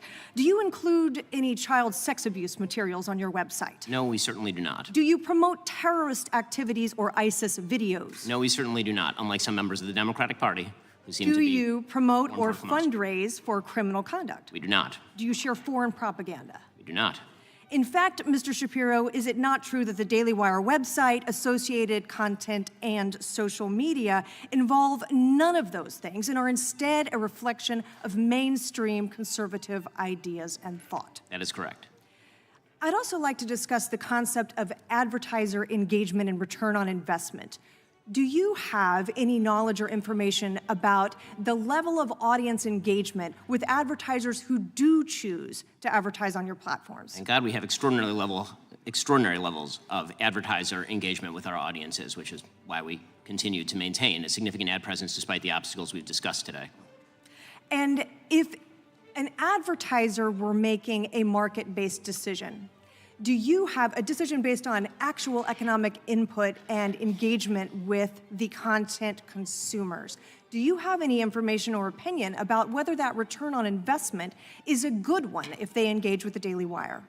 I'm obviously biased in this matter, but I obviously think it would be an excellent investment, and we have heard from certain advertisers that what they actually would like is some sort of cover and less public pressure on them so they can make market-based decisions. Now, in your experience, you have actually had your own content limited or removed or censored, have you not? We have. Would you share with us some of the examples of content that you have had limited or censored? Well, let's see. I have about 4,000 of them. Seriously, about 4,000 content enforcements across our various YouTube channels. We've actually had to engage in self-enforcement because the corresponding information that we're getting from social media is so poor. And so one of the things that we've had to do in the past is sort of prospectively remove material in the hopes that we will not be demonetized if we do so. Some of those matters have been, for example, describing the geography of the Philadelphia corridor, which is the border between Israel and Egypt in the Gaza Strip. That could get us demonetized. Any mention whatsoever of a man not being a woman, that will get you demonetized on YouTube, for example. And as I've mentioned, when you're demonetized, it's not merely that you're demonetized, that YouTube then has an interest in preventing the dissemination of your message. So the number of people who will actually see your particular video will be lower than if you are a monetized video. And we have example after example of this. I mentioned in my testimony that Matt Walsh, fellow host over at the Daily Wire, he was fully demonetized on YouTube for pointing out that men are not women, for example. So is it correct to say then that the collusive activity by advertisers to choose to limit or choose to restrict utilizing your platforms, it has both a monetary impact and a potential impact on your ability to reach new subscribers and viewers? That is certainly true. Now, you touched earlier on the fact that you've obviously been able to transcend these types of barriers in your own business operation, but you touched earlier on the type of detrimental effect that this has on a new or startup company. Could you explain to us exactly how this type of conduct or this type of collusion can inhibit the ability of new companies to form or new thoughts or ideas to actually reach the American public? Sure. So let's take a look at a startup conservative media company, and GARM decides to apply its misinformation standards, which are extraordinarily broad and subjectively defined, to that conservative startup media company. They have to be extraordinarily careful of what they say to the extent that they may not report material that they think will be detrimental to them, and we've been demonetized in the past for even pointing out something that's now become patently obvious to the American people, the mental decline of the President of the United States. If you are a startup media outlet and you are focused in on something like that, the possibility that you will then be demonetized by a social media platform based on GARM removing its advertising, using its standards, telling its advertisers not to advertise on these particular platforms, that's going to deprive you of the advertising revenue necessary to actually build your operation, get new reporters, hire new opinion writers, and then do the actual marketing on your own that you would want in order to achieve market share. And you go all over the world and give talks and engage with everyday citizens about the issues that are of interest and concern to them. In your opinion and experience, do those issues you just touched on, are they of interest to people about, and just in general, the political discourse and things they want to hear content about today? They certainly are of interest. And I find it a mass puzzle as to why the advertising market, if there is no sort of at least informal collusion between them, have deprived the advertising revenue from literally half the American public. The gentlelady's time has expired without... For what purposes, Chairman? Mr. Chairman, I need to speak to my colleague's comments about Professor Waller. He misrepresented and maligned the witness and falsely represented that the witness has something to do with the majority's far-reaching investigation. Point of order, Mr. Chair. Yeah. GARM testified over a month ago on all these questions. Gentlemen will The majority could have invited them to speak at this hearing. They did not. I'm finished. The gentleman has a right to speak on his time, or if it's yielded on someone else's time. If there's no motion involved, the gentleman is not in order. Does the gentleman wish to pursue a point of order? I withdraw it, Mr. Chair. The committee will now stand in recess for 5 minutes to give the witnesses and the members a break. All right, it's been a good one so far, chat. What's going on? We're right up to, I guess we're all chatting, so we're right up to the minute together. I made a comment on the video last night about the people got threatened with the loss of my channel. Oh, an outright violation of the First Amendment. Yeah. It's sensitive topics you have to avoid. I don't do too much on the border, for instance. I don't know, that stuff. Maybe it's the clips that I use, but there's certain topics. They're called hot button topics. Third rail. You don't touch them. You can't talk about them. It's just for the moment, hopefully, right? I mean, that was a lot of COVID content. I feel like it was demonetized a few years back, but now you just get the banner on the bottom of the video. We got a 5 minute recess here, chat. Thank you, Keith. Thank you, everybody. Really, I would be doing this in a vacuum if it wasn't for you, right? I mean, I don't think I could sustain it without you guys in the chat with me. It's just not that exciting. McShizzle, I do a lot of civil corporate stuff right now. I am inching towards this constitutional watchdog lane, but it's not something that I've done. I'm a new lawyer. I don't know if you can tell. I'm not completely gray yet. So I'm even just able to do this right now because, I've passed the bar exam and I've been admitted. But I'm taking other state bar I'm taking another state bar exam this month. And so, I've dialed back my caseload. It's well below 20. And so I'm mostly studying and doing YouTube, although I've fallen completely in love with YouTube and you guys. And so it's getting harder. I do notice, Drew, I do have a Rumble channel, but I just haven't been able to, really get it distributed. I don't know if the distribution model isn't, it just doesn't seem to be where YouTube's is. Instagram, I post there occasionally. TikTok, I started, but they demonetize videos. Obviously, you can't talk about stuff that's has anything to do with China. It just gets picked up and I just didn't even like to have to think, is this going to get demonetized, or it doesn't get demonetized, it just doesn't get distributed, right? So I've really focused on YouTube. It seems to be, Facebook. I mean, does anybody? I get made fun of for going on Facebook by just about everybody. Gajeel Dragon, I am the new kind of lawyer. I've been practicing for under a year, so but it's been civil and corporate, nothing criminal. I volunteered with the local public defender's office. I thought maybe I had the stomach for it. I was like, well, how often is there going to be some sort of child crimes against children, because who can deal with that? I don't want to deal with that. And so like I thought, okay, how often is that going to come up? Day one, minute one, first day in the courtroom, and that's exactly what it was. And so from there, a lot of suppression of guns, ammo, and cocaine, and that's just not my cup of tea. I know there are other lawyers out there, that's their calling, and it's not mine. I do, but as you see, I posted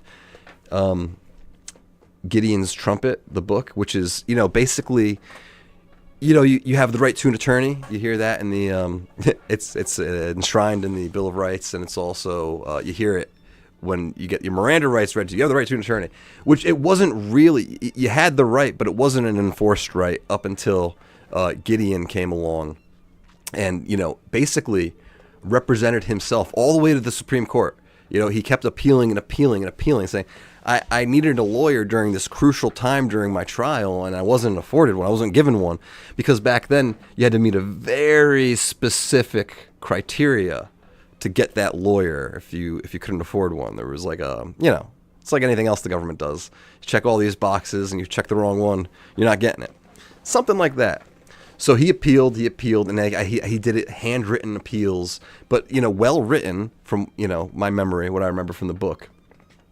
I think it's a really important position, but boy, oh boy, I wasn't built, I wasn't wired for it. This seems to be what I'm wired for. I'm a second gen attorney. I wasn't involved in my father's practice or anything like that, but I saw, I remember I saw the evolution of law. And in a way, a lot of, the mistakes that he made informed kind of who I am today. I don't want to grow up to be this type of lawyer, let's say, right? So that's I learned a lot of watchdog in there. And then even, so I was always saying, you want to get your undergrad GPA up if you want to go to law school. I recommend that because you don't want to have the law school come back and say, yeah, your GPA was too low. Go to grad school, get your GPA up, and then you could apply to law school. Where am I going with this point, you may be asking? And I may be, I'm right there with you. What I did, because that was my situation, I went to grad school, and I was in New York, in Albany, observing is for policy. And I didn't really know Democrats or Republicans. I was just an undergrad guy. I pretty much partied my way through undergrad, unfortunately. And so I was really learning about politics in Albany, New York during my grad school experience. And one of the things I did there was interesting. I'll get to that notice. I observed the New York State Legislature, and I even lobbied for medical marijuana. I still believe in medical marijuana. It's a medicinal plant, right? So that was the focus. I was writing my paper on that. That was, I don't know if, we didn't call it whatever, a thesis, something. It was what I was writing my final paper on. But what I really learned about, because you think I'd learn about lobbying and medical marijuana, I got a first-class education in the corruption that happens within the legislatures. That year, there was a huge scandal where it was a sexual harassment scandal, basically. Beyond sexual harassment, right? Sorry about my kids upstairs. I can't do anything about it. There was a legislator named Vito Lopez. The scandal was the GroupM scandal, and he was doing all kinds of things with his staffers. He's an older guy too. It was gross, and you run into these people outside of the Capitol, and it really did affect them. And they were using taxpayer funds to settle these cases. And he wasn't the only legislator catching these cases, but he was the one that came out, right? And so it's when you hear of these cases, sexual harassment and worse, being settled, with politicians, I think, at least back then, it was taxpayer funds being used to settle these cases, and it's kind of disgusting.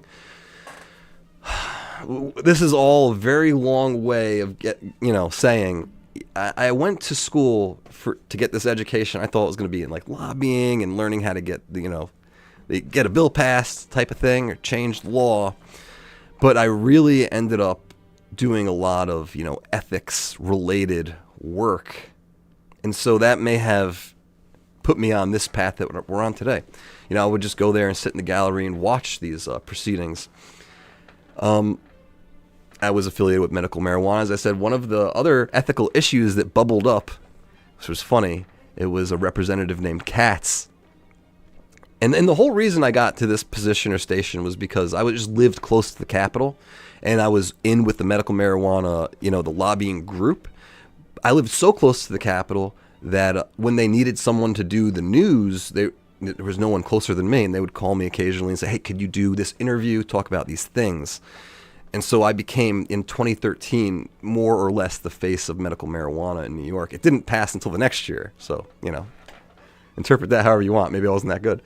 But, and of course the number one lobbyist was sleeping with the Speaker of the Assembly. That's how it always goes, right? But I was one of the ones they called on. Again, it was like learning that she was sleeping with the Speaker is a case study in ethics, but also I was getting at Katz, Representative Katz. He was a staunch advocate against medical marijuana at the time, and he had, I guess he was coming back from a legislative session in Albany. He was driving south and got pulled over, and I guess he was smoking. This is a little bit of a scandal itself, too. Not really that scandalous. So he got pulled over, and the next day, it was in the news, and I wasn't expecting it, but his staff called me and was, can we, work with you in getting him into this, we're basically not flip-flopping, but we're changing our position, all right, on medical marijuana. I was like, absolutely, 100%.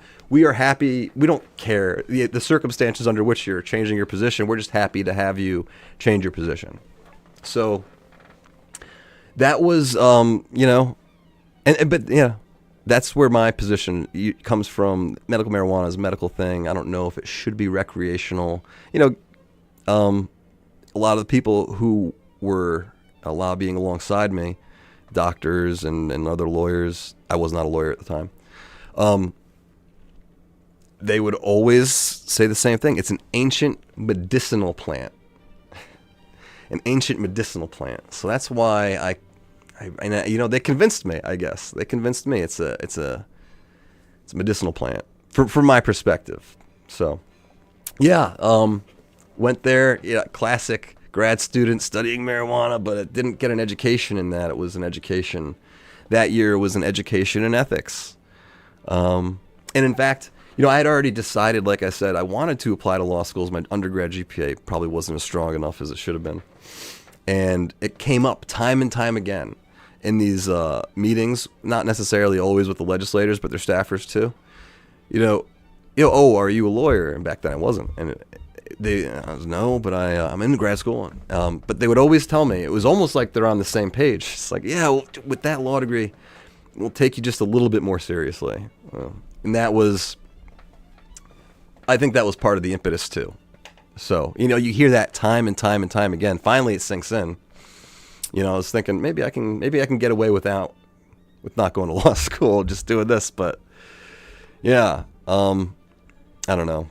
But from my perspective, honestly, I think the best stuff that comes out of these meetings are from the people who aren't lawyers. I like the Biggses of the world, the ISAs. I'm pretty sure these are businessmen, right? The common sense businessmen that have perspectives that I tend to align with. And so it's boring. You get a bunch of lawyers in the room, and it kind of, sucks the energy right out. You get everybody, talking about the minutia, the definitions of the definitions, and it's no good. Here, we're getting back now. Sorry for monologuing. I'm trying to practice monologuing on stream more. How are you?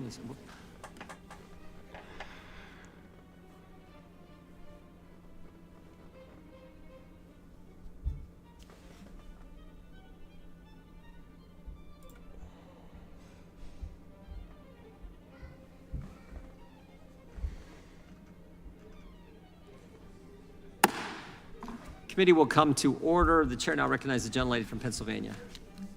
Thank you, Mr. Chairman. You know, when I was home in my district last week, I was not surprised to be approached by multiple constituents who were appalled by the radical decisions that had been issued recently by Mr. Trump's right-wing Supreme Court, particularly the U.S. versus Trump decision, which gutted the carefully constructed checks and balances on the presidency, which had been drafted by our founders to ensure that presidents would be held accountable for criminal activity and other dictatorial tendencies. I was more surprised at the number of constituents, and it was not small, who wanted to talk about the Trump court's decision to overrule the Chevron decision. I mean, administrative law is not usually the first thing that I get approached on, but at picnics and out in the community, at the grocery store, the checkout clerk wanted to know about the Chevron decision. And this is a doctrine that has required courts to defer to agencies with subject matter expertise when interpreting congressional statutes. Last month, the court said that unelected judges are not to defer to the agency experts and must substitute their own judgment when making those interpretations.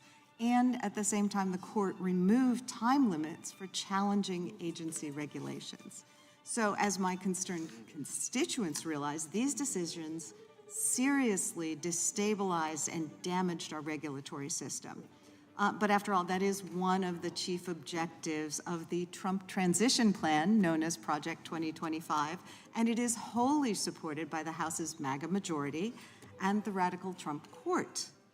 But ordinary Americans are rightly concerned that these decisions have opened the door to attacks on regulations that have long kept us safe, that protect the air we breathe, the water we drink, the food we eat, the medications we take, that prevent businesses from cheating customers, and that require employers to have safe workspaces.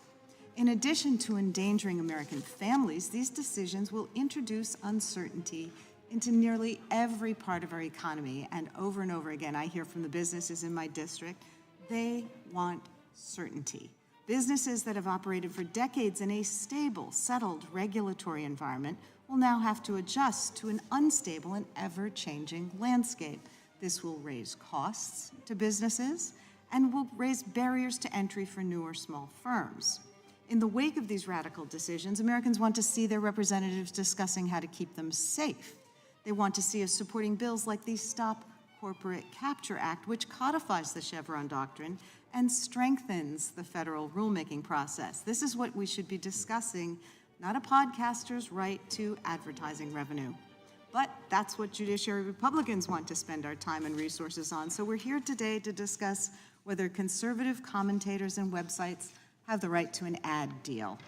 Private companies are allowed to choose where they want to advertise. That's the free market, which our MAGA Republican colleagues claim to revere, except when the free market rejects their deeply unpopular messages. We're here today because our MAGA colleagues and their right-wing nutjob allies cannot accept the fact that Americans and businesses are not buying what they're selling. Chaos, conspiracy theories, lies. Their websites are being rejected not because of censorship or antitrust violations, it's because their product stinks. They are the intellectual equivalent of an Edsel, maybe New Coke, or perhaps Trump Water. If companies don't want their products advertised on a website that runs headlines like Disney's not-so-secret anti-white agenda, that's up to them. It's embarrassing to demand that government guarantee ad revenue to extremist websites. These deals aren't handouts, they're earned.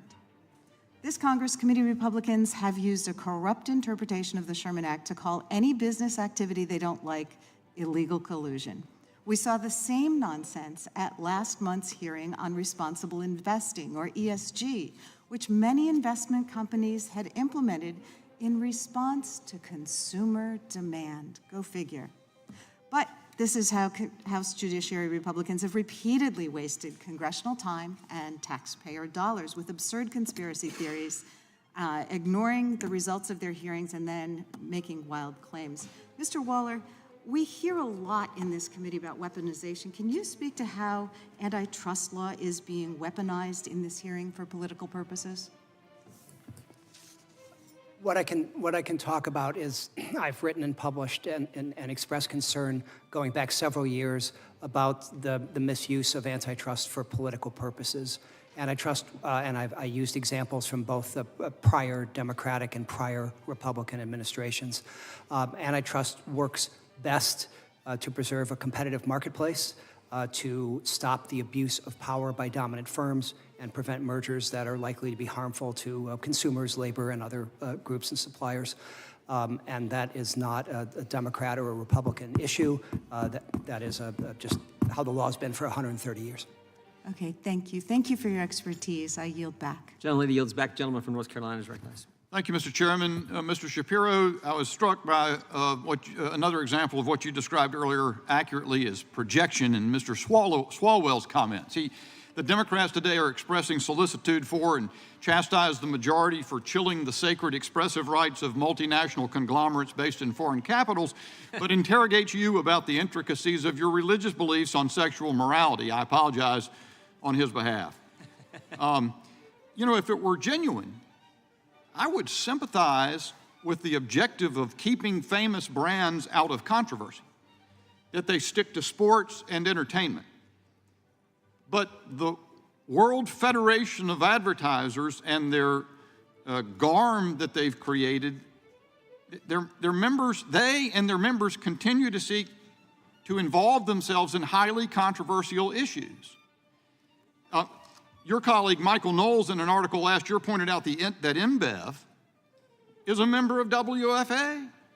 And the pretext for what we're talking about today is they want to keep their brands out of trouble, but they rolled out the Dylan Mulvaney campaign and destroyed the famous Bud Light brand. But they would tell us that the purpose of this organization, all these global conglomerates are members of, is to keep their brands out of trouble. Disney's a member of the WFA, according to Mr. Knowles' article. The report that the committee has issued discloses intense activity by GARM around Musk's purchase of Twitter. They didn't like that. Mr. Rakowitz, in a February 2023 email, joked to his colleagues about, quote, being the idiot who challenged Musk on brand safety issues. Since then, Twitter is 80% below revenue forecasts. And I think that email can be taken a couple of ways, but it sort of appears that he's actually patting himself on the back. He was called an idiot, but he's saying, I'm the genius that took Twitter down 80% of its revenues. But there's also, one of the things that they didn't like about Twitter was that they say Mr. Rakowitz also wrote that he had connected with members of GARM's steer team, these guys, about Mr. Musk's leadership of Twitter, and Unilever has, quote, issues with overly partisan takes, e.g. Hunter Biden laptop exposure. I think Mr. Tiffany was onto something earlier when he begged the question about interference in American elections. And the question I think I'd like to pose, I've heard a lot from my colleagues in the time I've been here about foreign malign influence. The Hunter Biden laptop suppression very arguably had a significant impact on the outcome of the 2020 election. So is this foreign malign influence? And what determines whether foreign influence from London, for example, is malign? Again, I think that one of the big problems here that we have is vague, unspecified, subjective standards that are posing as pseudo-objective standards. And under that guise, all bias falls in one direction. When all the bias keeps falling in one direction, you start to suspect that actually the standard is not objective. And once again, the standards that are being used by GARM are, as stated by the titular head of GARM, not aligned with the First Amendment. This is a person who is overtly criticized, according to the report, the First Amendment itself, talked about how those standards should not apply. So why wouldn't he apply his own standards or the standards of a political side of the aisle to advertising dollars if they could? I mean, the use, again, of advertising dollars as a cudgel in order to shut down one political side of the aisle, the effects of that are quite clear, certainly on a wide variety of businesses on the right.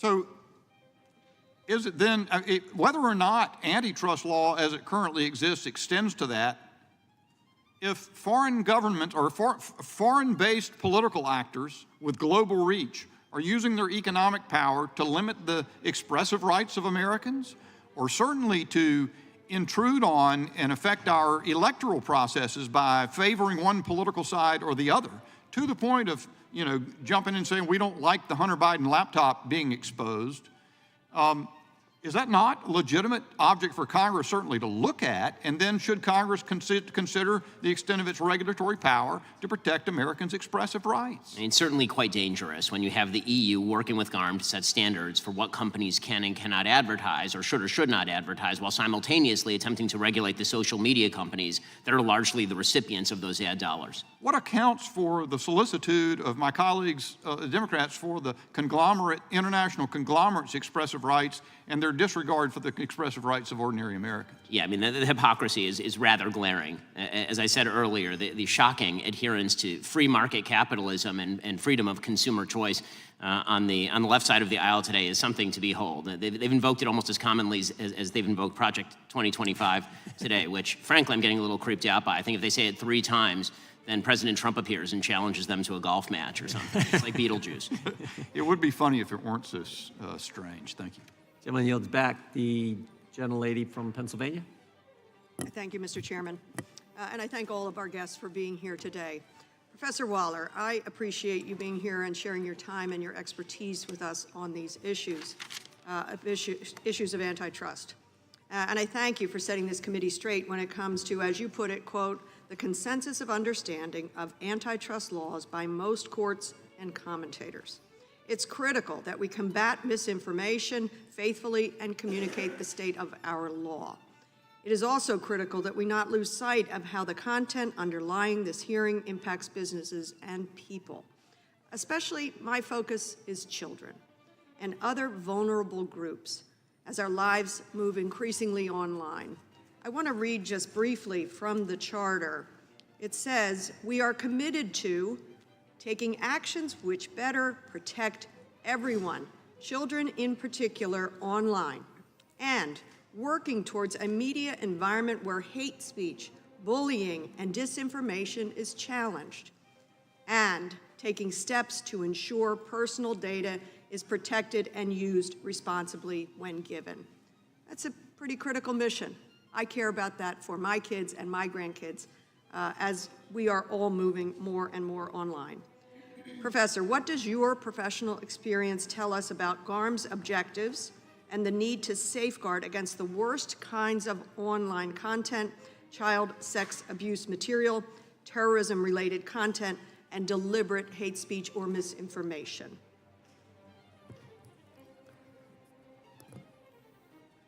What I've heard today, particularly from the witnesses from the companies, is a concern that an antitrust agency or an antitrust court would take very seriously as a legitimate business concern about how the standards for GARM assist a company in making a unilateral decision about the types of advertising that would best serve their marketing and brand management strategies. So I can't take it much past that, but I'm hearing something that a court or an agency would take seriously. I appreciate that.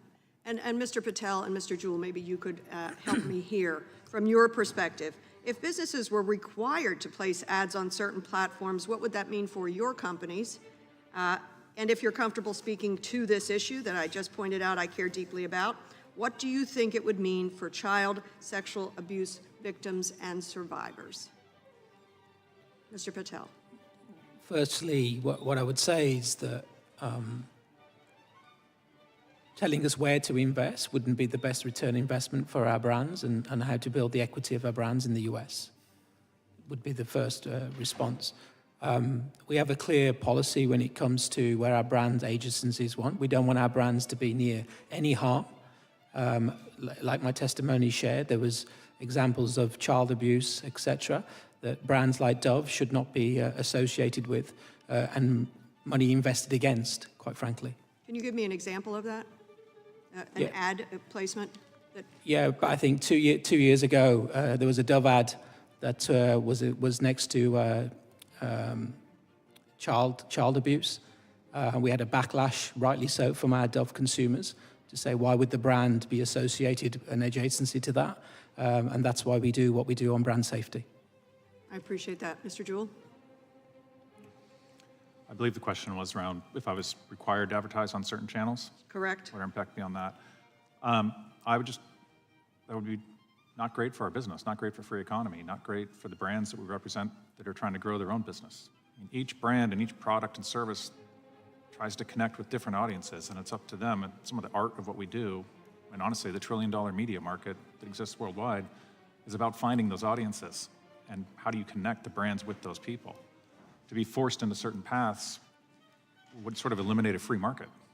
Do you have internal conversations around the possibility that your ad dollars could be used unwittingly to fund child sexual abuse material? Do you worry about that? Do you have conversations about it? Because certainly it is a high risk. Absolutely. We worry, and our clients worry. I spend most of my time talking to our clients about where their brand dollars show up and how they fund different types of content. And their number one concern is about providing assurances that they're not doing societal harm.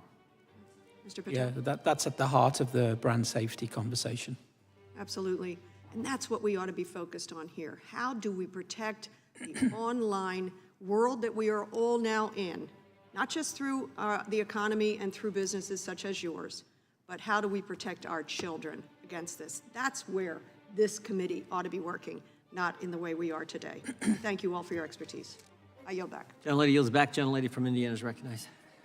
Thank you, Mr. Chairman, and thank you for doing this hearing. It's actually a very, very serious issue. I have a personal experience, some of them I pose when I criticize failures of President Biden or President Zelensky or Jake Sullivan to deter Russia. Actually, we couldn't even post some of them, not just to get traction. It was kind of interesting. But so I'm sure that this is, very serious situation for a lot of people, for freedom of speech, or freedom of opinion, and we're creating dictatorship of opinion, tyranny of opinion in our country. And I agree with Professor Waller, that's not a traditional collaboration of cartel. That's not a traditional cartel, too, because we actually have government coercing businesses and using mechanisms in businesses to restrain trade and take down competition. Very interesting. You actually, on the website of all of this organization, you talk it's first of its kind, cross-industry alliance. This is actually a flagship project of the World Economic Forum. We're creating public-private cooperation framework. We're actually creating this global risk, initiative and to control misinformation and disinformation, to shape the future of media, entertainment, and culture, and using organizations like SEC, FTC, PCAOB to take down competitors and businesses that don't agree with the dictatorship of opinion that we're creating. Actually, it's kind of interesting, I have to tell you, under Karl Marx and Hayek, communism, socialism, it's not redistribution of wealth. That's control of means of production, centralized power. And now with centralizing power in Washington, D.C., by controlling means in production, maybe not in the form, but in the essence, by using financial system, by using UN climate agenda and CSG, which is very vague disclosure, by using global organization to coerce CEOs and businesses, to be able to intimidate, to sign on to something actually could be against the interest of their shareholders. This is very dangerous, what we have right now, creating the collusion of business and government. And what my question is, as an American congresswoman that have to protect American public interest and our investors, so I have a question for you, Mr. Shapiro. Don't you think, if these companies actually sign on to these initiatives of global agenda initiatives, that could be actually, this unusual collaboration could be actually harmful to shareholders because they can exclude, I think your organization, Daily, actually, this is your organization, Mr. Juhl, put Daily Wire on a global high-risk exclusion list, categorized as conspiracy theory interest, and only conservative groups on that list. Kind of very, very interesting. But don't you think if we're going to include everyone who has a different views, like conservative views in our country, that's a risk that companies, publicly traded companies, should actually disclose. I think SEC need to tell them so American investors know, do they want to invest in all of these global initiatives and know that their pension funds are investing in these initiatives? Don't you think that is transparency that American public deserves, and actually protect them, because they might make your country, board go company bankrupt because they now also colluded to take down boards using some illegal tools, but very interested in passive investment to become an active shareholder and against interests of the company. This is a pretty organized, very clever organized cartel. I agree. It never existed before. This is a very dangerous cartel to actually intimidate Americans and go after our First Amendment rights and freedom of speech and using money to do that. So I have, a little bit that minute remaining. So I would like Mr. Shapiro to tell me, what are your thoughts? I mean, do you think American people deserve at least transparency so they know where the money are going? That is my main concern. I think the lack of transparency is extraordinary, and the question that I would have for some of my colleagues on the panel is, can they name a single conservative outlet or conservative-leaning host that they would deem to be brand safe on behalf of their advertisers? A single one, and if so, could they name them? Yeah, maybe that's something, Mr. Juhl, do you know who's a good, because you excluded a lot of conservative media, your company. So which are not in your risk profile?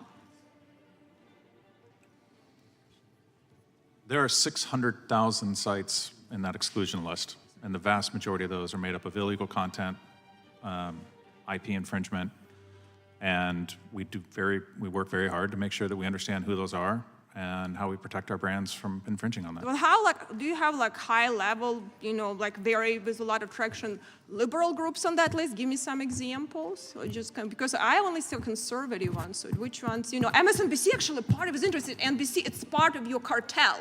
So that's a convenient way. You want them to be part of your cartel. So how does that work? To be not on the global exclusion. The time the gentleman can respond. Time the gentlelady has expired. The gentleman wishes to respond. I think the question was directed to Mr. Juhl. The exclusion list is public. We have access to it. There are sites on both sides of it that are represented. Time the gentlelady has expired. The gentlelady from Texas is recognized. Thank you, Mr. Chairman. I have lost count of the number of times we've convened this committee to advance tired, debunked, and wholly irresponsible right-wing talking points. But here we are again today.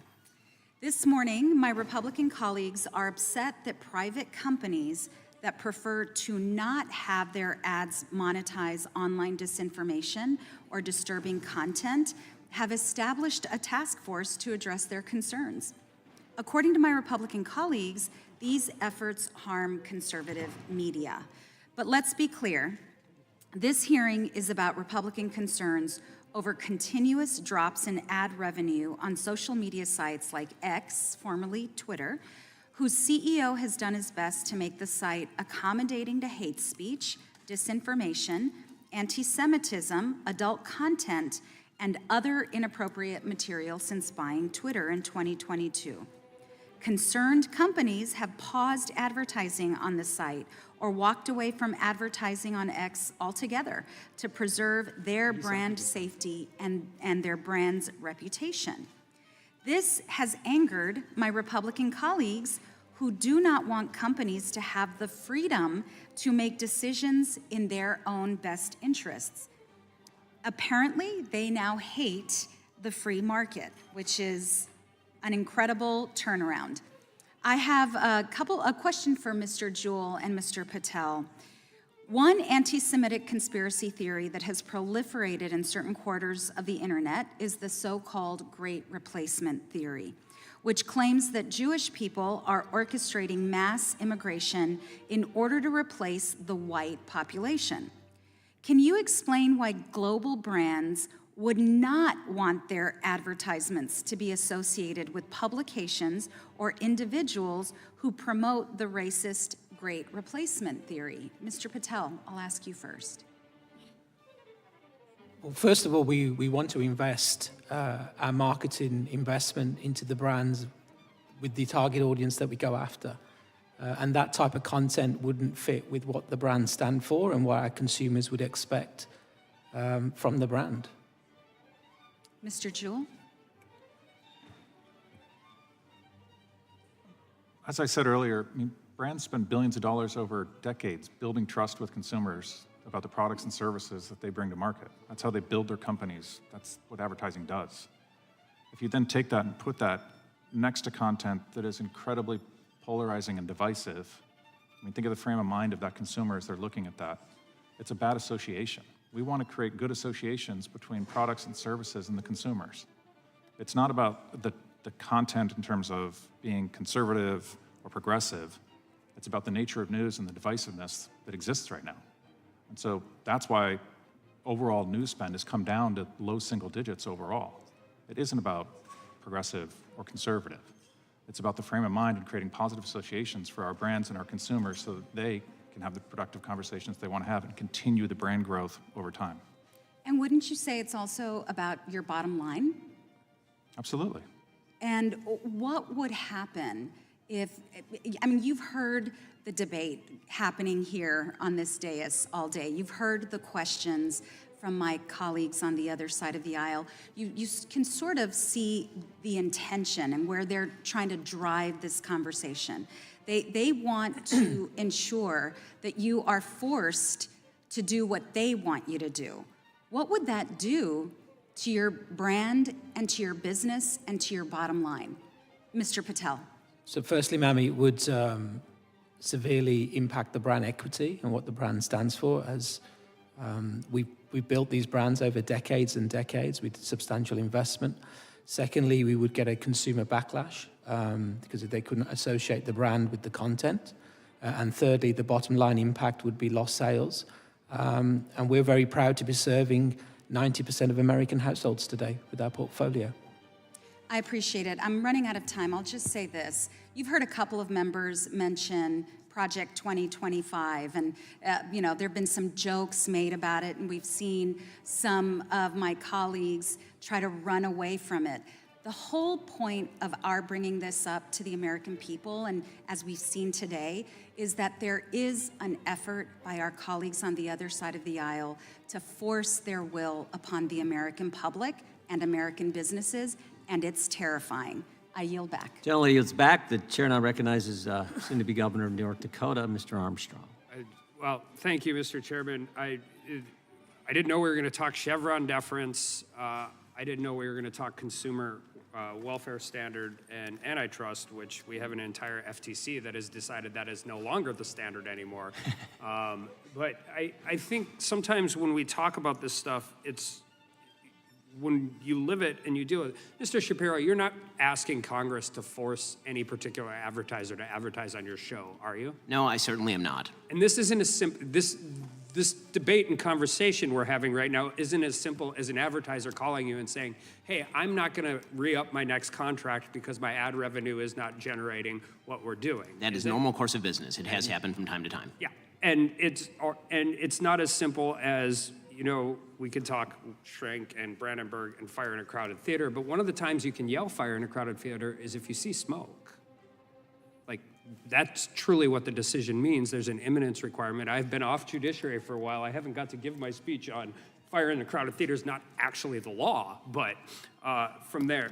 So we talk about demonetization. We do all of these things. Explain how it works. Like, you are a businessman. You provide content. You have over 1 million paid subscribers, I believe. Yes. You understand your demographics. You understand, that has a value add. So explain how this works and why it's a problem. Okay, so the way that demonetization typically works is that we are notified by YouTube, for example, that programmatic ads will no longer be placed in the content on a particular video. We've also had videos that are taken down by YouTube for the same sorts of reasons because they're trying to provide what GARM would call a brand-safe environment. And so they will censor those videos or they will restrict the reach of those videos. So it's not just that we receive less revenue, it's also that the messages that are being disseminated in those videos see less audience. And this has become sort of a common practice. I mentioned earlier, we've had probably 4,000 content enforcements across our various YouTube channels based on some of the most innocuous statements that I've ever made or that some of our other hosts have ever made. That demonetization is not just a matter of removing, prospective advertising dollar from the pockets of particular outlets. It is a matter of also shrinking the reach of particular accounts, such as to violate sort of censorship generally, those sorts of general standards. And ultimately what it does is it forces companies to make decisions as to whether or not they're going to change their content. Oh, absolutely. We do that all the time. We literally, and not only that, but outlets like YouTube will actually attempt to demonetize or restrict your video if you mention that you're doing that. If you say, I can't talk about this issue on YouTube because I'm going to go talk about it over at Daily Wire, they will then demonetize the video for you mentioning that there's another place where they could receive that content. And have you seen any metric in any of these, how all of this works that says this is, I mean, you talk about arbitrary capricious, rules. yes. Yeah, all of those different rules, but is there any evidence whatsoever that this is applied even-handedly at all? I've seen extraordinarily little evidence that the sort of advertiser standards that GARM spells out have been applied to my friends on the other side of the aisle. Some of them are my friends, but people who oppose me or who oppose my agenda, I think that the proof is in the pudding. There have been zero questions about advertiser pullouts from MSNBC or CNN. Those questions are routinely asked with regard to people on the right side of the aisle. And I will once again ask, for advertisers, please name an outlet on the right side of the aisle that you would deem brand safe. Well, that's my point. This isn't a particular advertiser choosing not to advertise on a particular show or a particular medium. This is widespread throughout the industry, which is eventually trying to create the content. And it would be easier to deal with this. We talk about misinformation and disinformation and all of that. But we have also been in these hearings where they were censoring malinformation, which is a brand new word, which is actually true information that isn't being used in what they deem the correct context. That's correct. And so we conflate the First Amendment and censorship and all of these different things at different times.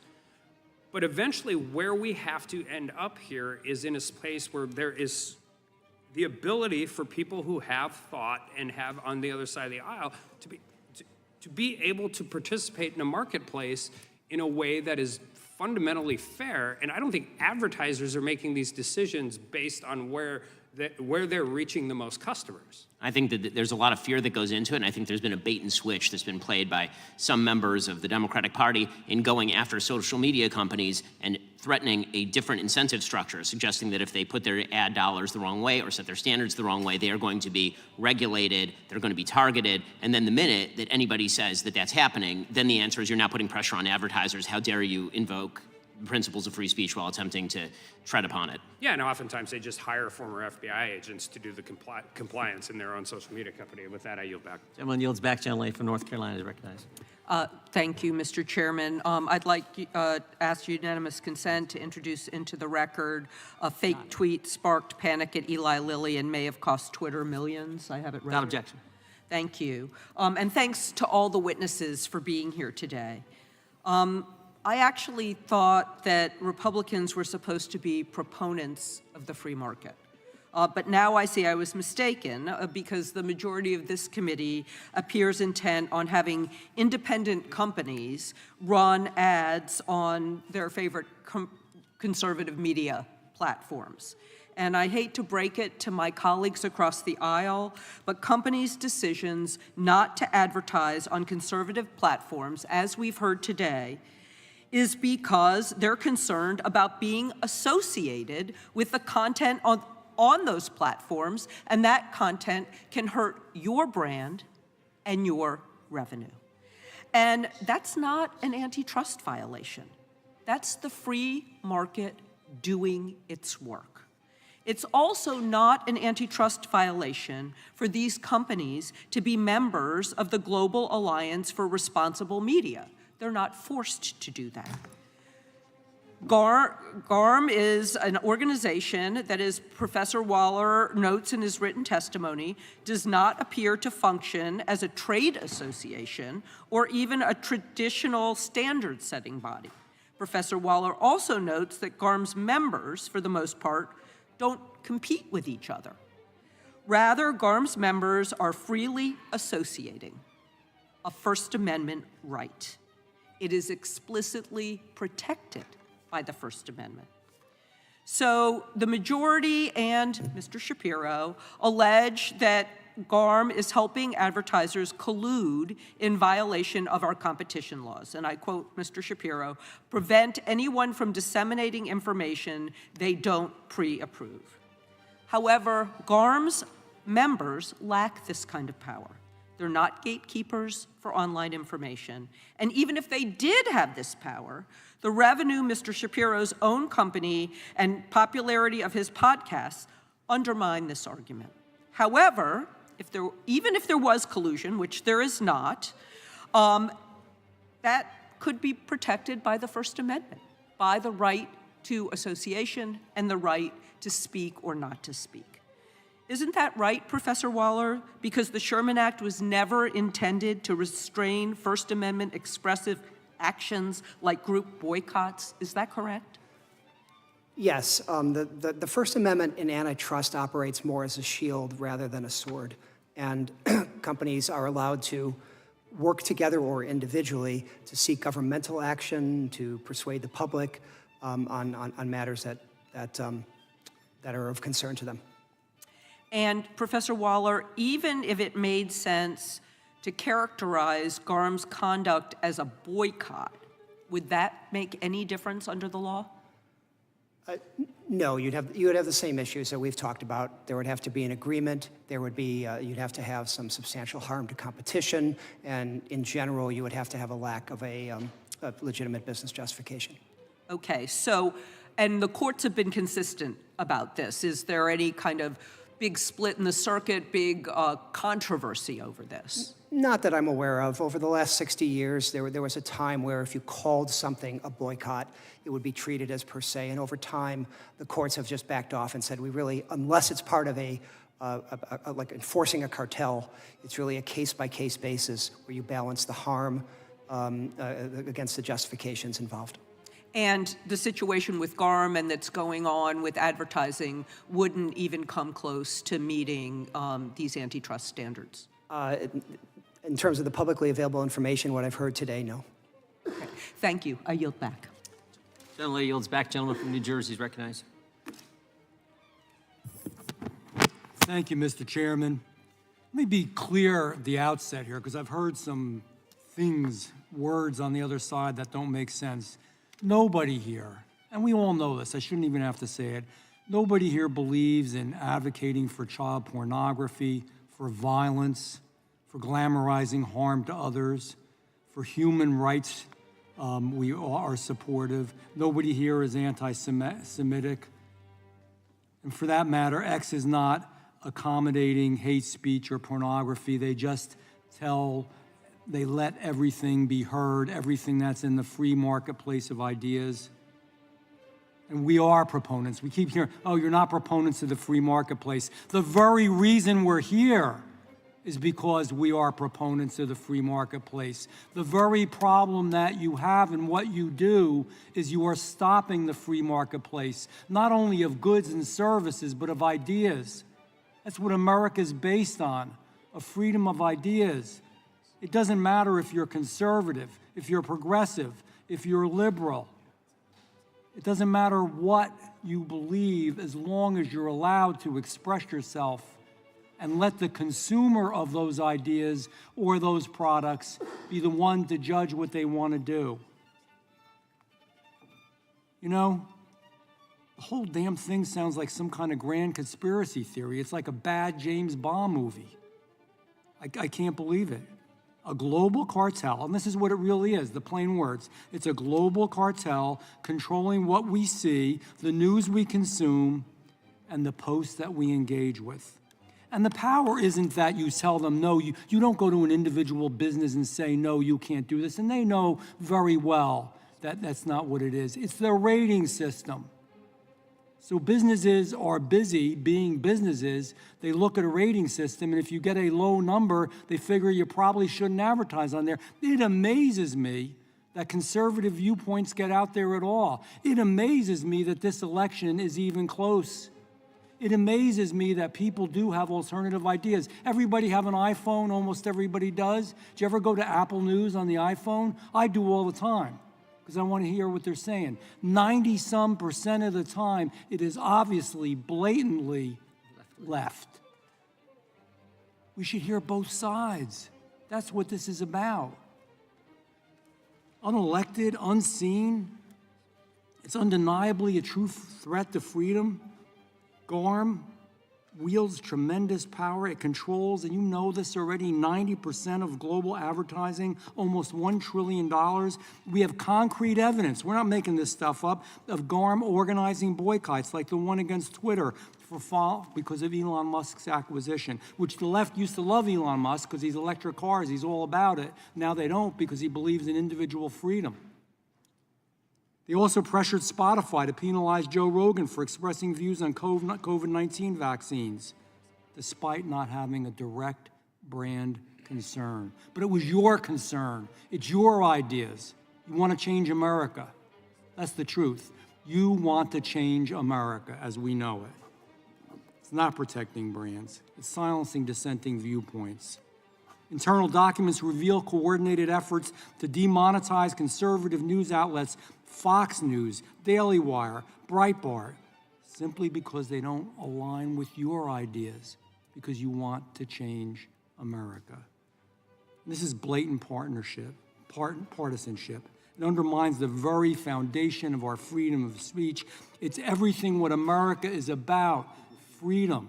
All those ideas on the marketplace, left, right, middle, everybody should hear everything. And you shouldn't rate them just on the basis of that.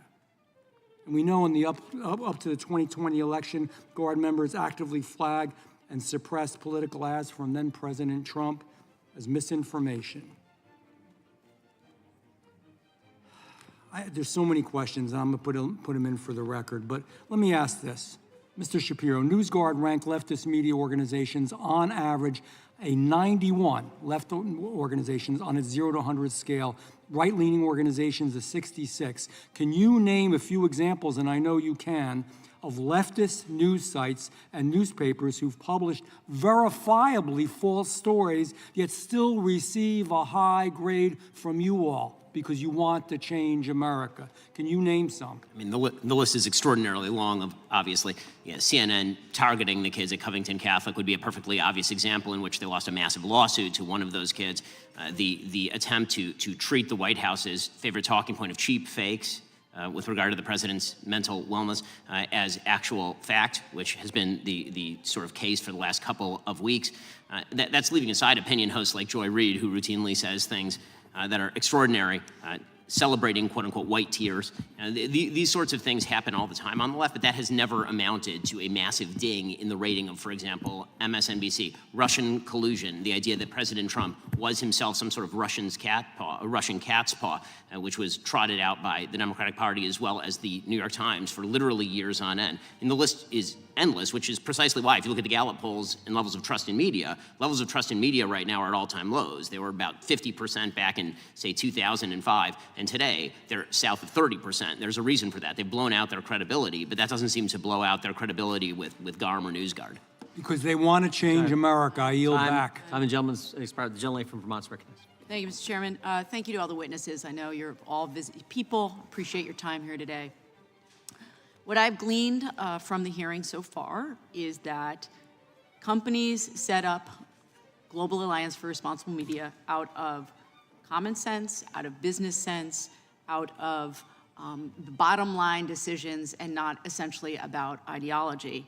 And I suspect many big corporations would advertise on hard right websites if it made business sense. But it doesn't oftentimes make business sense, and that's why companies make a different decision, and some of my colleagues are having a very difficult time accepting that. In the real world, most people, and I talk to constituents a lot, are very skeptical of conspiracy theories. They do not want to be on divisive platforms generally. They tend to unplug from news media generally right now because of the partisanship. They shy away from hate speech. They don't want to be fully engaged day-to-day on divisive partisan politics. And it follows that people get a negative impression of brands that are associated with that content. This is my understanding from everything that I've heard here today. This is at the heart of what you're talking about in terms of brand safety.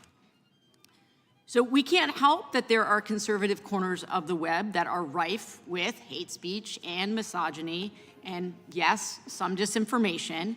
And it's simply a fact that companies operating in the free market have to contend with that. They have to make decisions about the situation that they're confronted with. And as others have pointed out, I do think there is some hypocrisy at work here when my colleagues claim to care so passionately about the free market, except when it tilts away from decisions that companies are making against posting advertisement on particular platforms that they think are not helping their bottom line. So, Mr. Patel, thank you so much for your time today. Why did Unilever decide to join GARM? Can you just take us through that quickly? Well, firstly, Unilever created the responsible framework in 2018 because there was a need to have safe content with social media platforms. Then in 2019, GARM was built from 12 advertisers, 6 multimedia sites, social platform sites and agencies. And that was because they needed some sort of structure to say, how would we define brand safety? And that's how the GARM was born. It was voluntary, and it's up to the social media houses to decide on what content is uploaded and not. I appreciate that. And you said it was based in need. Can you just flesh out for us when you say the need? What was that need? The need was for advertisers to make sure how would we have a safe place for our brands to be adjacent to content that we thought would be right for our consumers. And so there are risks to brands. And could you just give us one example of what that looks like when a decision is being made about your product and where it's placed? How does that potentially risk your brand? Well, an example would be, the Dove brand that's for 20 years has supported real beauty in the US would be next to content that would be harmful to shaming body shapes, which is not what the brand stands for. And you mentioned that, I believe you said that 75% of your $850 million ad budget is directed towards women in particular. Yeah. And so does advertising on parts of the web that feature hate, prejudice, misogyny help you sell your products to women? No. Right? No. No. No. Because I can speak here as a member of this committee. I can also speak here as a woman. No. Right? And so we have lost the thread here on the common sense. And I think we have to cut through all of the posturing here. Why would you want your brand next to speech that potentially is discriminatory towards women if most of your market that you're trying to sell to is women? Mr. Juhl, in your testimony, you describe an apolitical, industry-wide preference to advertise on sports and entertainment sites instead of news. Briefly, can you explain once again why that is? It's similar to what Mr. Patel just said. We want to avoid divisive conversations and places where you have poor brand association. I really appreciate that. And in conclusion, I would just like to say this is something that we all should take to heart, that the divisive partisanship and the fear-mongering is not serving the nation. It's also not serving our economy. Thank you. I yield back. Gentleman from Alabama is recognized. Thank you, Mr. Chairman. I appreciate all the witnesses being here today. Mr. Patel, how much market share did you say you have in the United States? How many $1 million do you spend? We spend $850 million. So. Are any of those clients big pharma? Drug companies? No, sir. None at all? We spend our advertising on conventional media channels. But I mean, when you're buying ads, are you placing ads for big pharma, for pharmaceutical companies, or do you just? No, sir. Okay. Ben, I got a quick question for you. We've heard a lot today about some experiences with GARM and the way they've treated certain conservative medias, or at least what we appear to be a mistreatment of certain conservative medias. What about, how have those organizations like, say, Global Disinformation Index and NewsGuard, how have they impacted you as a business owner? Well, GARM and other organizations like it have worked in conjunction with GDI and NewsGuard to set standards. And again, those standards are purportedly objective. In practice, they rarely are. And so NewsGuard, for example, has penalized us openly for being a conservative site. And when we mention that we are actually honest about our biases, what they say is, well, that means you're not objective, as opposed to other outlets which claim to be objective and actually are biased toward the left, for example. So when these standards are set, this is part of the problem that I would hope that Congress would help uncover. The lack of transparency in the standards is actually a weapon that's used against one side of the political aisle. And I keep asking the question over and over and over again, can NewsGuard name a major right-wing outlet or conservative outlet that it deems brand safe? Can GARM do the same? Because I certainly have seen no evidence that they have deemed, say, the New York Times or CNN brand unsafe in the same way that they would for conservative outlets. So basically, you think liberal organizations are not being treated the same? I mean, well, they're being whitelisted, and I think that while it's clear that it is true that the amount of money that's being spent in the ad market in news is declining, that does not mean that it is declining proportionately based on politics. That is not the case. A huge percentage of those ad dollars are still going to purportedly objective or left-wing outlets, and virtually none are going to right-wing outlets. And in referencing Joe Rogan, he's been mentioned a couple times today, and I think when he said on his podcast that young males probably didn't need to vaccinate, I'd imagine that did impact a lot of the big pharma companies that do a lot of advertising. Do you see a scenario, and that's what I was trying to get at with Mr. Patel, do you see a scenario where the advertisers come to, say, a Spotify or whoever's buying bulk advertising for that certain group and say, hey, this guy may hurt our market share, and could y'all quieten his voice a little? Again, I've only skimmed the report, but I believe there are explicit instances in the report in which GARM actually attempted to suppress particular messages on social media that were damaging to its product, meaning videos that, for example, criticized particular products, did a bad product review, and they suggested perhaps these videos were violative of GARM standards. Mr. Juhl, I got a quick question here. One of your employees, John Montgomery, the Executive Vice President of Global Brand Safety, wrote a letter to he wrote a letter to the leader of GARM, Mr.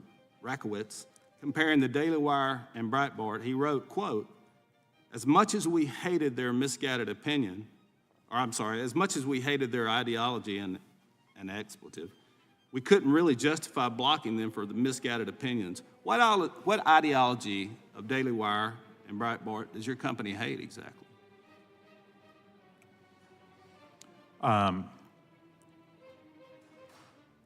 It's not an ideology that they're talking about, and John Montgomery no longer works at the company. Really what we're trying to do is... He said we hated their ideology in the quote. So what do you think, if he wasn't talking about ideology, what did he mean exactly? I think that's an individual viewpoint that he was espousing. It's not the firm's decision. It's not what GroupM's position is. And I can't speak for GARM directly. So, Ben, do you think that Mr. Juhl's answering that correctly, that that's not their ideology, that's just one former employee's ideology? I mean, that letter does use the first person plural, as in we, as opposed to I.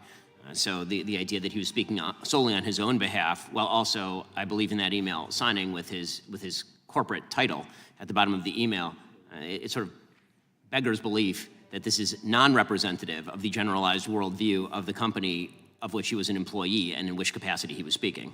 Ben, I got 15 seconds. What is hate speech? This happens to be the biggest problem with the label hate speech, that it has no specific definition, and we've seen it weaponized by some people on the other side of the aisle today to sort of broadly cover everything from things that we would all agree are disgusting and terrible to things that are essentially mainstream worldviews, like, for example, the idea that biological men and biological women are separate categories. These have all been lumped together, and this is the danger in setting up what are purportedly objective, pseudo-objective standards that are far too broad and subjectively applied. I love how one of the members of the committee a while ago said she is a woman. You know? All right, I yield back, Mr. Chairman. Gentleman yields back. Gentleman from California.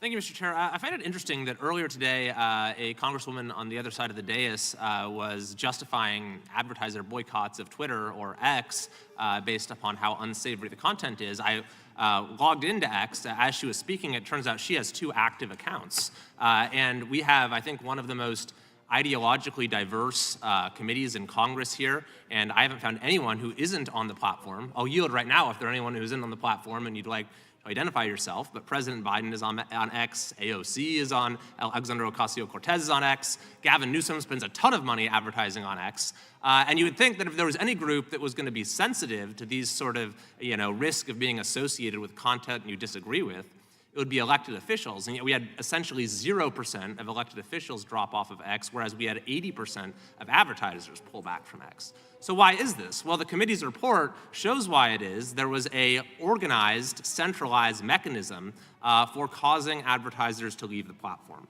We have an email where one member company to WFA executive says, based on your recommendations, we have stopped all paid advertisement on Twitter. And one of those executives later boasted of causing an 80% below revenue forecast result for Twitter. So, you've been brought in, Mr. Waller, by the minority to talk about how none of this raises any real antitrust concerns. But I think the issue is, and I think it's certainly a legitimate business interest to have brand-related concerns about where your content appears. But when you decide to withdraw from a platform, you have to balance that consideration against the loss of economic opportunity for reaching a particular consumer base. So just to ground it in a real-world example, Mr. Shapiro, how many people do you say access your platforms across all the different platforms you have? Again, speaking on behalf of just my own YouTube channel, we had about 50 million unique viewers over the last 90 days or so. Okay, and so let's take the example of a brand. We've heard many brands today, ice cream. Presumably some of those 50 million like ice cream? I would assume so, yes. And so if you're an ice cream company, maybe you don't want to be associated with Daily Wire for whatever reason. Maybe you've cultivated a particular liberal image. But if you decide not to advertise on his platform, you have to weigh that brand-related consideration against the loss of the opportunity to reach those 50 million people. But maybe that decision becomes easier for you if you know that your competitors are also not going to be advertising to those 50 million people. Mr. Patel, you said that you took your advertisements off of X for a time. Did you consider at that time whether your competitors were going to do the same thing? No, sir. You had no consideration of that at all? No, sir. Well, it seems to me it's sort of inherent in this global association that now exists that assurance does exist to some degree. So, Mr. Waller, getting back to the antitrust issues, I'm looking at the FTC's own websites here. It says competitor restrictions on the amount or content of advertising that is truthful and not deceptive may be illegal if evidence shows the restrictions have anti-competitive effects and lack reasonable business justifications. They cite an order, actually, in a case involving the Arbiter Association that actually enjoined communications that regulated, restricted, impeded, declared unethical, interfere with, or advised against advertising or publishing.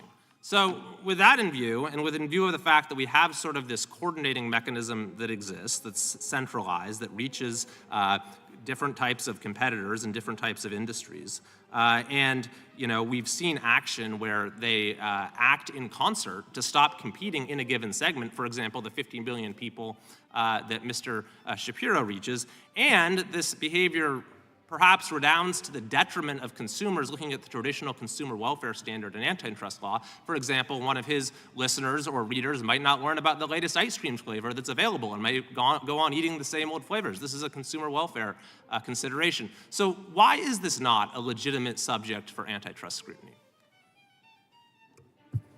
That's a lot to unpack, and also I'm just here in my individual capacity, and I don't speak for, nor could I speak for the Federal Trade Commission. Companies are allowed, I'll take Mr. Patel at his word that when he makes an advertising decision, he may or may not take into account what his competitors are doing. But the mere fact that even if he did, does not make that an antitrust violation. There's dozens of cases. But if he was assured that there was an association that they were all part of that is providing consistent advice as to where they should and should not advertise, does that change it? If he's making a truly independent decision, no, that would not change things from a point of view of antitrust law. Also, I wouldn't expect that Mr. Shapiro's many watchers and listeners would be unaware of ice cream options just because there are or not ads on that platform. Well, that doesn't really matter. They'd be more aware of them if they're available on the platform that they're using. And so that's the consumer welfare question. And so would you at least agree with me that if you're a company that has brand-related concerns about a particular platform, it's a different calculus whether to continue advertising there if you know your competitors are also not going to continue to advertise there? It's a different calculus at that point, isn't it? It may be, but the most important thing is whether it's an individual calculus or a concerted agreement. All right, yield back, thanks. It's hard to be an individual when it's 90% of the advertising spend. The gentleman from Virginia is recognized. Thank you, Mr. Chairman. We've heard a lot today about how large corporations, advertising agencies, and industry associations through GARM participated in boycotts and other coordinated actions to demonetize platforms, podcasts, and news outlets and other content deemed disfavored by GARM and its members. But I'm equally concerned by the insidious relationship between GARM's partners and the government censorship by CISA. What we've learned is that GARM's ad tech partner, Channel Factory, collaborated on a common lexicon for mis- and disinformation. Mr. Juhl, did GARM's ad tech partner collaborate on this lexicon? I can't speak to that. I'm happy to speak to GroupM and what we do with our customers, but I can't speak to GARM's ad tech partners and third parties that they've solicited. It's an independent company. Well, CISA utilized GARM ad tech partner Channel Factory to collaborate, and although GARM documents are unclear, what is clear is that the Channel Factory lexicon was developed in conjunction with CISA. We have Global Chief Strategy Officer of Channel Factory, Phil Cowdell, sharing the lexicon with Mr. Rakowitz and writing, "The industry will need a common lexicon and detailed definition in order to make progress as an industry." Attached is the lexicon we developed with CISA and DHS, which may provide a useful starting point. Are you aware that DHS's Cybersecurity and Infrastructure Security Agency helped to develop this lexicon? No, I'm not. Well, the lexicon detailed definitions that contribute to or cause mis- or disinformation. For example, cheap fakes or malicious doctored video where content is selectively edited is listed as a contributing force to the spread of mis- or disinformation. The methods by which these definitions can be abused, especially through GARM, is clear. The Biden-Harris administration, for example, has made claims that certain embarrassing videos of President Biden are so-called cheap fakes, which we now know, many of which are not, in fact, cheap fakes, but are, in fact, an unfortunate reality and a serious condition. So, Mr. Shapiro, do you have any concerns with CISA's collaboration with GARM and the impact that that has on censorship? And this is where I think my chief concern lies, is in context, formal and informal, between government actors and groups like GARM and their third-party contractors to define standards that act as essentially a cutout for violations of free speech. If the government were to directly do this, it would clearly be illegal. If the government instead puts pressure on private companies to do it, then that should also traditionally be illegal. Yep, absolutely, and we are seeing this collaboration come to light, and in fact, it being misused by this presidential administration to suppress or redirect to what they allege to be misinformation, when in fact it's an effort by the press to get to the truth. With that, Mr. Chairman, I'm going to yield you the balance of my time. Mr. Patel, Unilever ever advertise on the Daily Wire? Have you guys ever advertised there? Not sure if we've ever advertised, and I don't know the answer to that. Yeah, Mr. Juhl, any of the companies you represent ever advertise on the Daily Wire? Not that I know of, but if they wanted to, we would happily do it. If they wanted to, but you don't know that any of them have. Yeah. Is it like I mean, I think what did he just say? 50 million viewers over the past 90 days. What did Mr. Nadler say at the front end? He said like 13 million followers that they have. I mean, there's a real audience there. What would you say your target group is? 18 to 48-year-old women, Mr. Patel? Yes, sir. Yeah. Mr. Shapiro, you got any 18 to 48-year-old women who, of those 50 million people watching your stuff, or those 13 million followers, any of them 18 to 48-year-old women? Again, according to our latest statistics, about 65% of my listeners are between ages 18 and 44, and about a quarter of them are women. Yeah, so that's a pretty big number. I mean, you guys advertise, do any of the companies you represent, Mr. Juhl, advertise at, say, the Washington Post? Yes. Do you advertise on The View? Yes. Mr. Patel? Same question? We tend to invest less than 1% on any news. That wasn't the question. Do you advertise on The View? Do you advertise in Washington Post? Any left-leaning program or platforms out there? Do you advertise there? Yes, sir. Okay, so you do advertise there, but you got a huge market here, you don't. I mean, that's sort of the point. Because someone earlier, the gentlelady from Vermont said this is all about business sense. Really? Because it seems to me if you got a platform where 50 million people are going to YouTube to see Mr. Shapiro's videos, you got 13 million followers, that's a pretty good, and a bunch of them are women. A bunch of them are women. Would the chair yield for a moment? It's not my time, it was yielded to me by Mr. Klein, so in fact, Mr. Klein yield for a moment? if Mr. Klein was here, I'm sure he would. But he's not, so I will try to get time. I know Mr. Fry's going to give me some more time. I need about 10 seconds. Oh, the gentleman has 10 seconds. Thank you. There was an allegation that GARM and CISA were collaborating. That is untrue. There is no connection between GARM and CISA. I yield back. Gentleman yields back. Okay. I think this is the point. Chair now recognizes the gentlelady from Wyoming. This is an article that I'm reading from, and it states there's a group of people who control what you are allowed to see, the news you read, the videos you watch, the posts you engage with. You haven't heard of them, you don't know their names, but they determine through methods both direct and indirect whether you are allowed to be exposed to particular messages. Their decisions can bankrupt companies, silence voices, and fundamentally shift cultural norms. Who are these people and how do they do this? Well, it's the World Economic Forum, the World Federation of Advertisers, and the Global Alliance for Responsible Media that was created by them. I ask for unanimous consent to submit this article into the record. There's a couple of things that I believe need to be corrected. Mr. Waller, you indicated early in your testimony that these various companies do not compete with each other, but that is in fact untrue. Unilever competes with Procter & Gamble, for example, and there are many other examples where these companies in fact do compete against each other. So when they are conspiring or colluding with each other to actually cut off conservative media, I think that there are absolutely antitrust considerations. And your willingness to just simply disregard that evidence is rather laughable in light of the information that has been brought to light today. Mr. Patel, you stated that Unilever seeks to avoid despicable content. That was what you stated in your testimony. Do you consider conservative media or philosophy to be despicable content?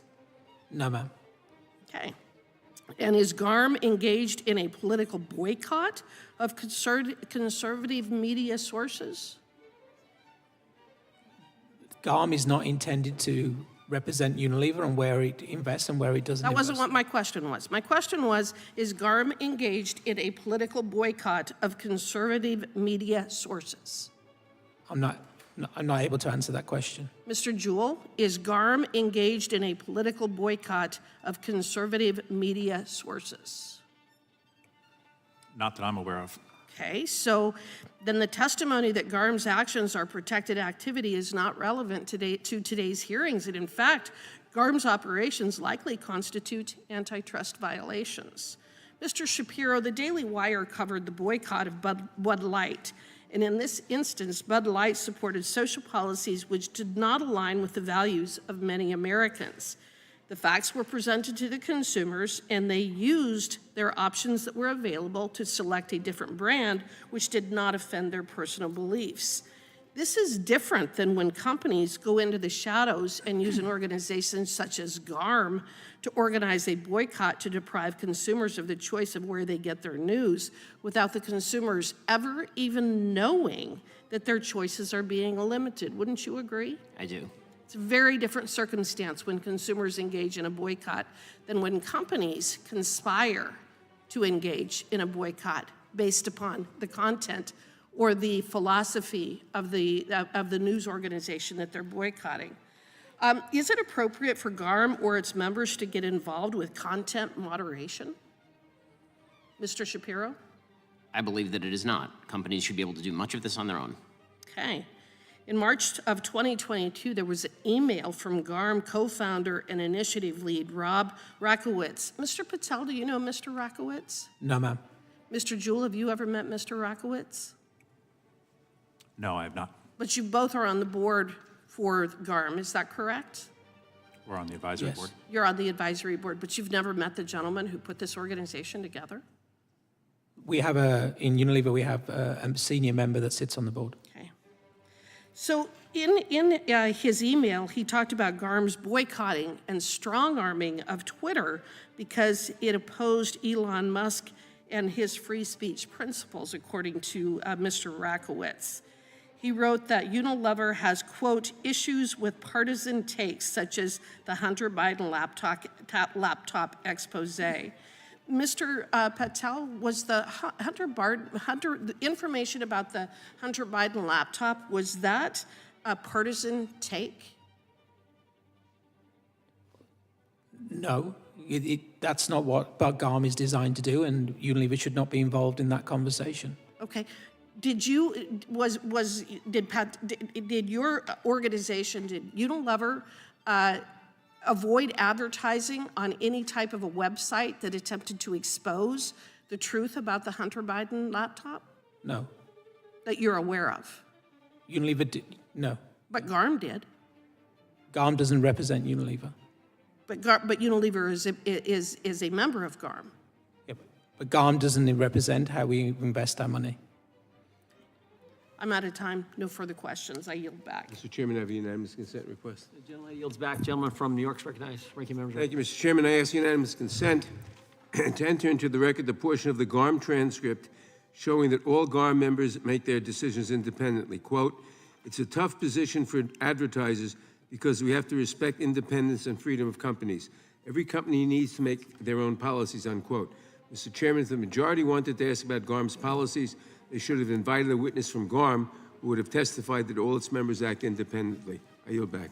We invited the witnesses who are the steer team who direct how GARM operates, so that's why Mr. Patel and Mr. Juhl are here. The gentleman from South Carolina is recognized. Mr. Chairman, I yield to you 2 minutes, sir. Oh, I appreciate the gentleman yielding. I just want to go back to where we were. So, Mr. Patel, Unilever advertises in the Washington Post, on The View. Do you advertise on CNN? Very limited, sir. But you do? So we're talking about 3 million of a 850 million budget. Okay. On news. So 3 million, just a little bit, right? Just a little bit. I guess out of 850. Okay. Do you advertise on Fox, Breitbart, or the Daily Wire, just to be clear again? We have a partnership with Fox at its total level. What does that mean? So Fox is one of our strategic partners for sports and everything else. Okay. Do you advertise on Fox News? No, sir. No, not on Fox News, okay. And do you advertise in Breitbart? No, sir. And do you advertise on the Daily Wire? No, sir. Mr. Juhl, same questions. Do you advertise on Fox News, Breitbart, or the Daily Wire? Not Fox Sports. We have a large partnership with Fox News. You do? Okay, some of your people do. Some of the clients you represent advertise there. Absolutely. Okay. And we have an ongoing dialogue with the Murdochs and Fox. Breitbart and Daily Wire. They have not reached out to us directly to have a conversation. Okay. Well, you'd welcome that. Mr. Shapiro wanted to reach out to you, and of course, you'd welcome that. Okay, that's good to know, because the guy who you just fired, it sounds like Mr. Montgomery, said that they should be blocking Fox, blocking the Daily Wire, and blocking Breitbart. But now you want to reach out to him. That's good. Okay. We're open to having dialogues with anybody. Again, GARM doesn't decide where the money spends. We don't decide where the money spends. Our clients decide. It's their budgets. They decide if that can help grow their audience. Mm-hmm. Okay, great. I yield back. Thank you, Mr. Chairman. Just to piggyback and pick up off on that, they make their own independent decisions, but you advise them. At least that was the case with Mr. Raskowitz. Is that correct? Our primary business is advising our clients on where they can connect with audiences. That's Correct. So, for instance, Mr. Raskowitz one-on-one can go to Unilever or Coca-Cola or somebody like that and talk about why it's reprehensible that Twitter does this, or that that things aren't taken down, and he can advise those particular clients on why it's important not to advertise on certain sites. Is that correct? I can't really speak for what Mr. Raskowitz can and can't do. I mean, I assume he has to have those conversations. You can't speak to that? Why can't you speak to that? I don't know what Mr. Raskowitz does. Well, let me ask you this. What sites, I think Mr. Shapiro laid out a pretty good question earlier. What conservative sites are considered brand safe, according to your metrics? Name me like 1, 2, 5. Fox. Fox News. Sure. Fox News online or TV? Both. Okay. What are any other sites? I don't have the full definition of what you would consider conservative versus progressive. Like I said, there's 600,000 different sites that are listed in those, and the vast majority of those are illegal. Right, they're public, so I would assume that you have access to that just as much as I do, correct? Sure. So sites like John Stossel's website, that's a mandatory exclude, PragerU, The Federalist, Town Hall, Breitbart, Daily Caller, Newsmax, Washington Examiner, One America News, TuckerCarlson.com, those are all on the mandatory exclusion list? I'm not sure which sites are and are not on there, but we're happy to get back to you. Well, I mean, I would assume that you didn't just wake up out of bed and pop up into a congressional hearing today, correct? You prepared for this? Yes, sir. Did you, and this was not part of your preparation for a hearing today in front of this committee to defend the actions of these entities and organizations? You never thought, and your team never thought to look at and examine what sites were considered okay and not? We've looked at that, yes. So you can't tell me today what sites, other than Fox News, what conservative sites are considered brand safe? Not at this point, no. What liberal sites have been put on your risky list? I'm not aware of the specifics on the site, sir. See, I just find that, I mean, this is deeply troubling, and this is why we have such a problem with it, with you and Unilever and everybody that's in here, is that you dance around this word salad that everything is okay. In the meantime, you have people like Mr. Raskowitz who call it reprehensible that a social media company won't take down what he deems harmful content. Do you see the problem here and why the American people are distrustful of entities like yours and others who decide what content is safe and not, and what content is problematic and not? It's the man behind the curtain. It's the Wizard of Oz. And you were right in the middle of that, and that's why people are distrustful of you. With that, Mr. Chairman, I'll yield back. Gentleman yields back. Gentleman from Ohio is recognized. Appreciate that, Chairman. And appreciate all your times. I know it's been a couple hours since we've all been here. My point of focus is going to be directed at Mr. Patel. The example used during the course of the day is Dove soap. And so I had no plans on asking a question until I started really thinking about Dove soap. So my family has owned grocery stores since 1917. We have about 45,000 SKUs. It's a product I know really well. And growing up, my mom favored Dove soap. I don't think Dove soap has been in my house probably for over 15 years. We use Irish Spring now. And I was trying to think to myself, when is the last time I saw a Dove soap ad?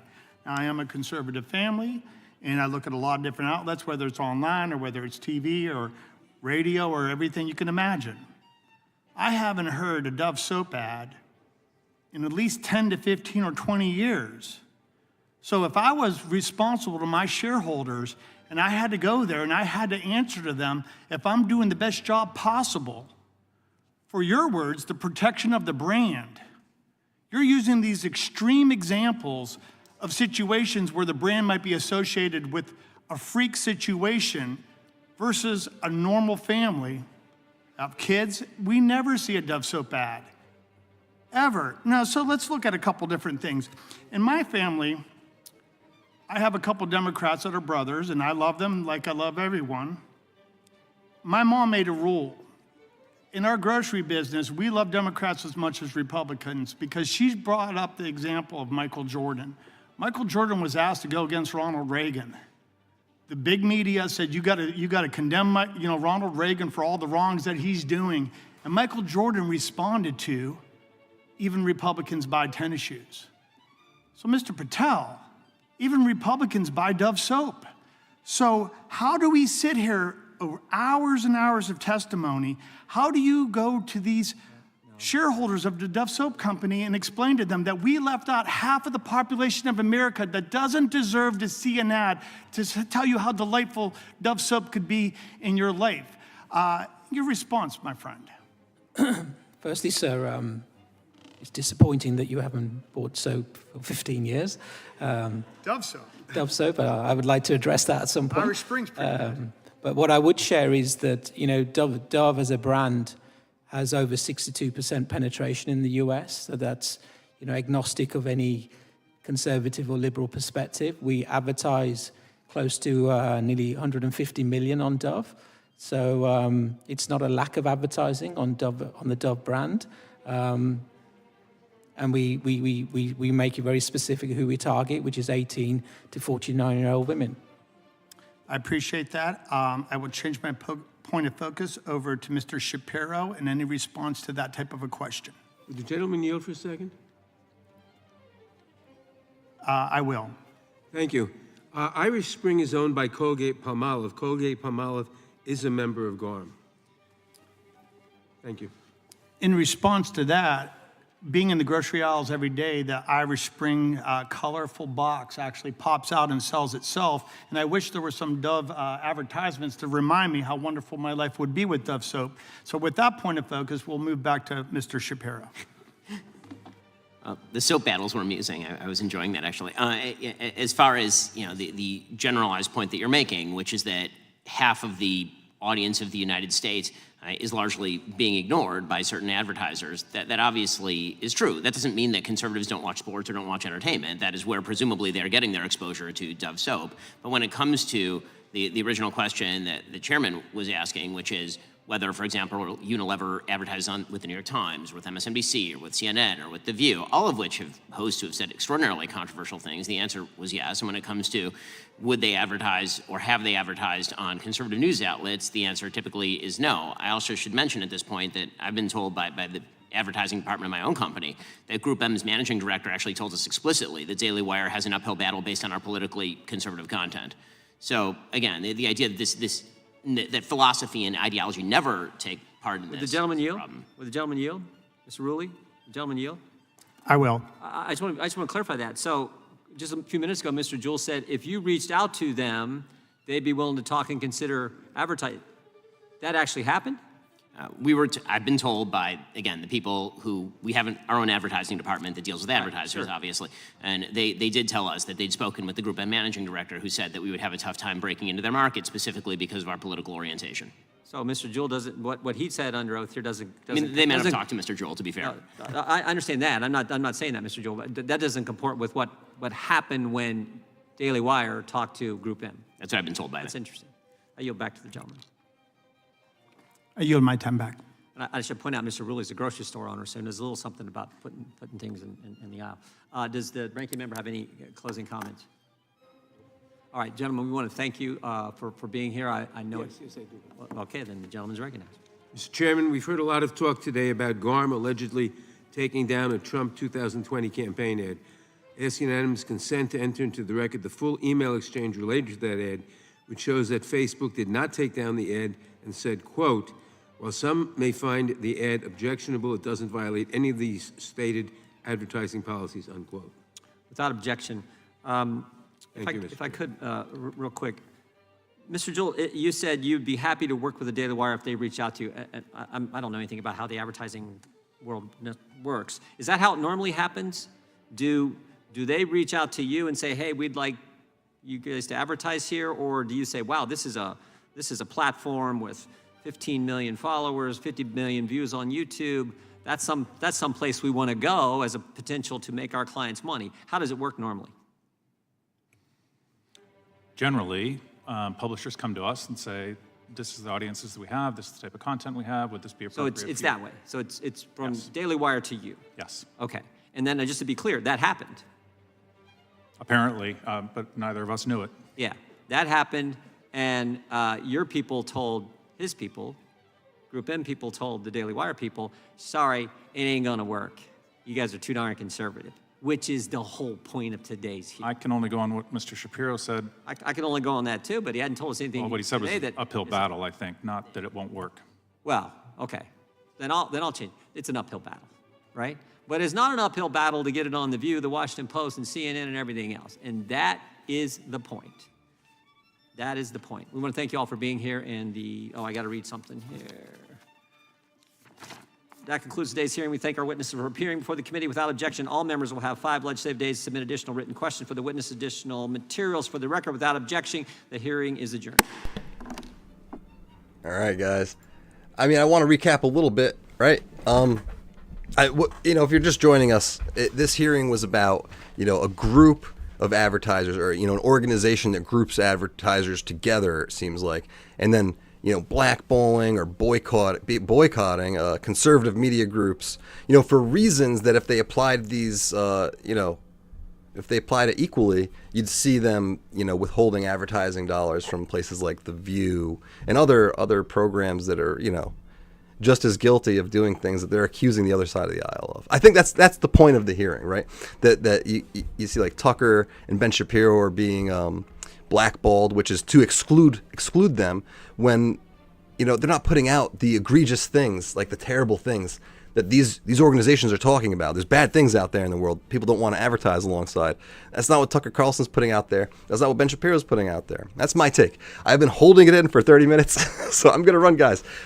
Keep an eye out for clips. This will be posted later, too. I'm not going to take it down. So if you want to rewatch the hearing, feel free. It's on my live tab. I'll see you later. Thank you so much, everybody, for coming.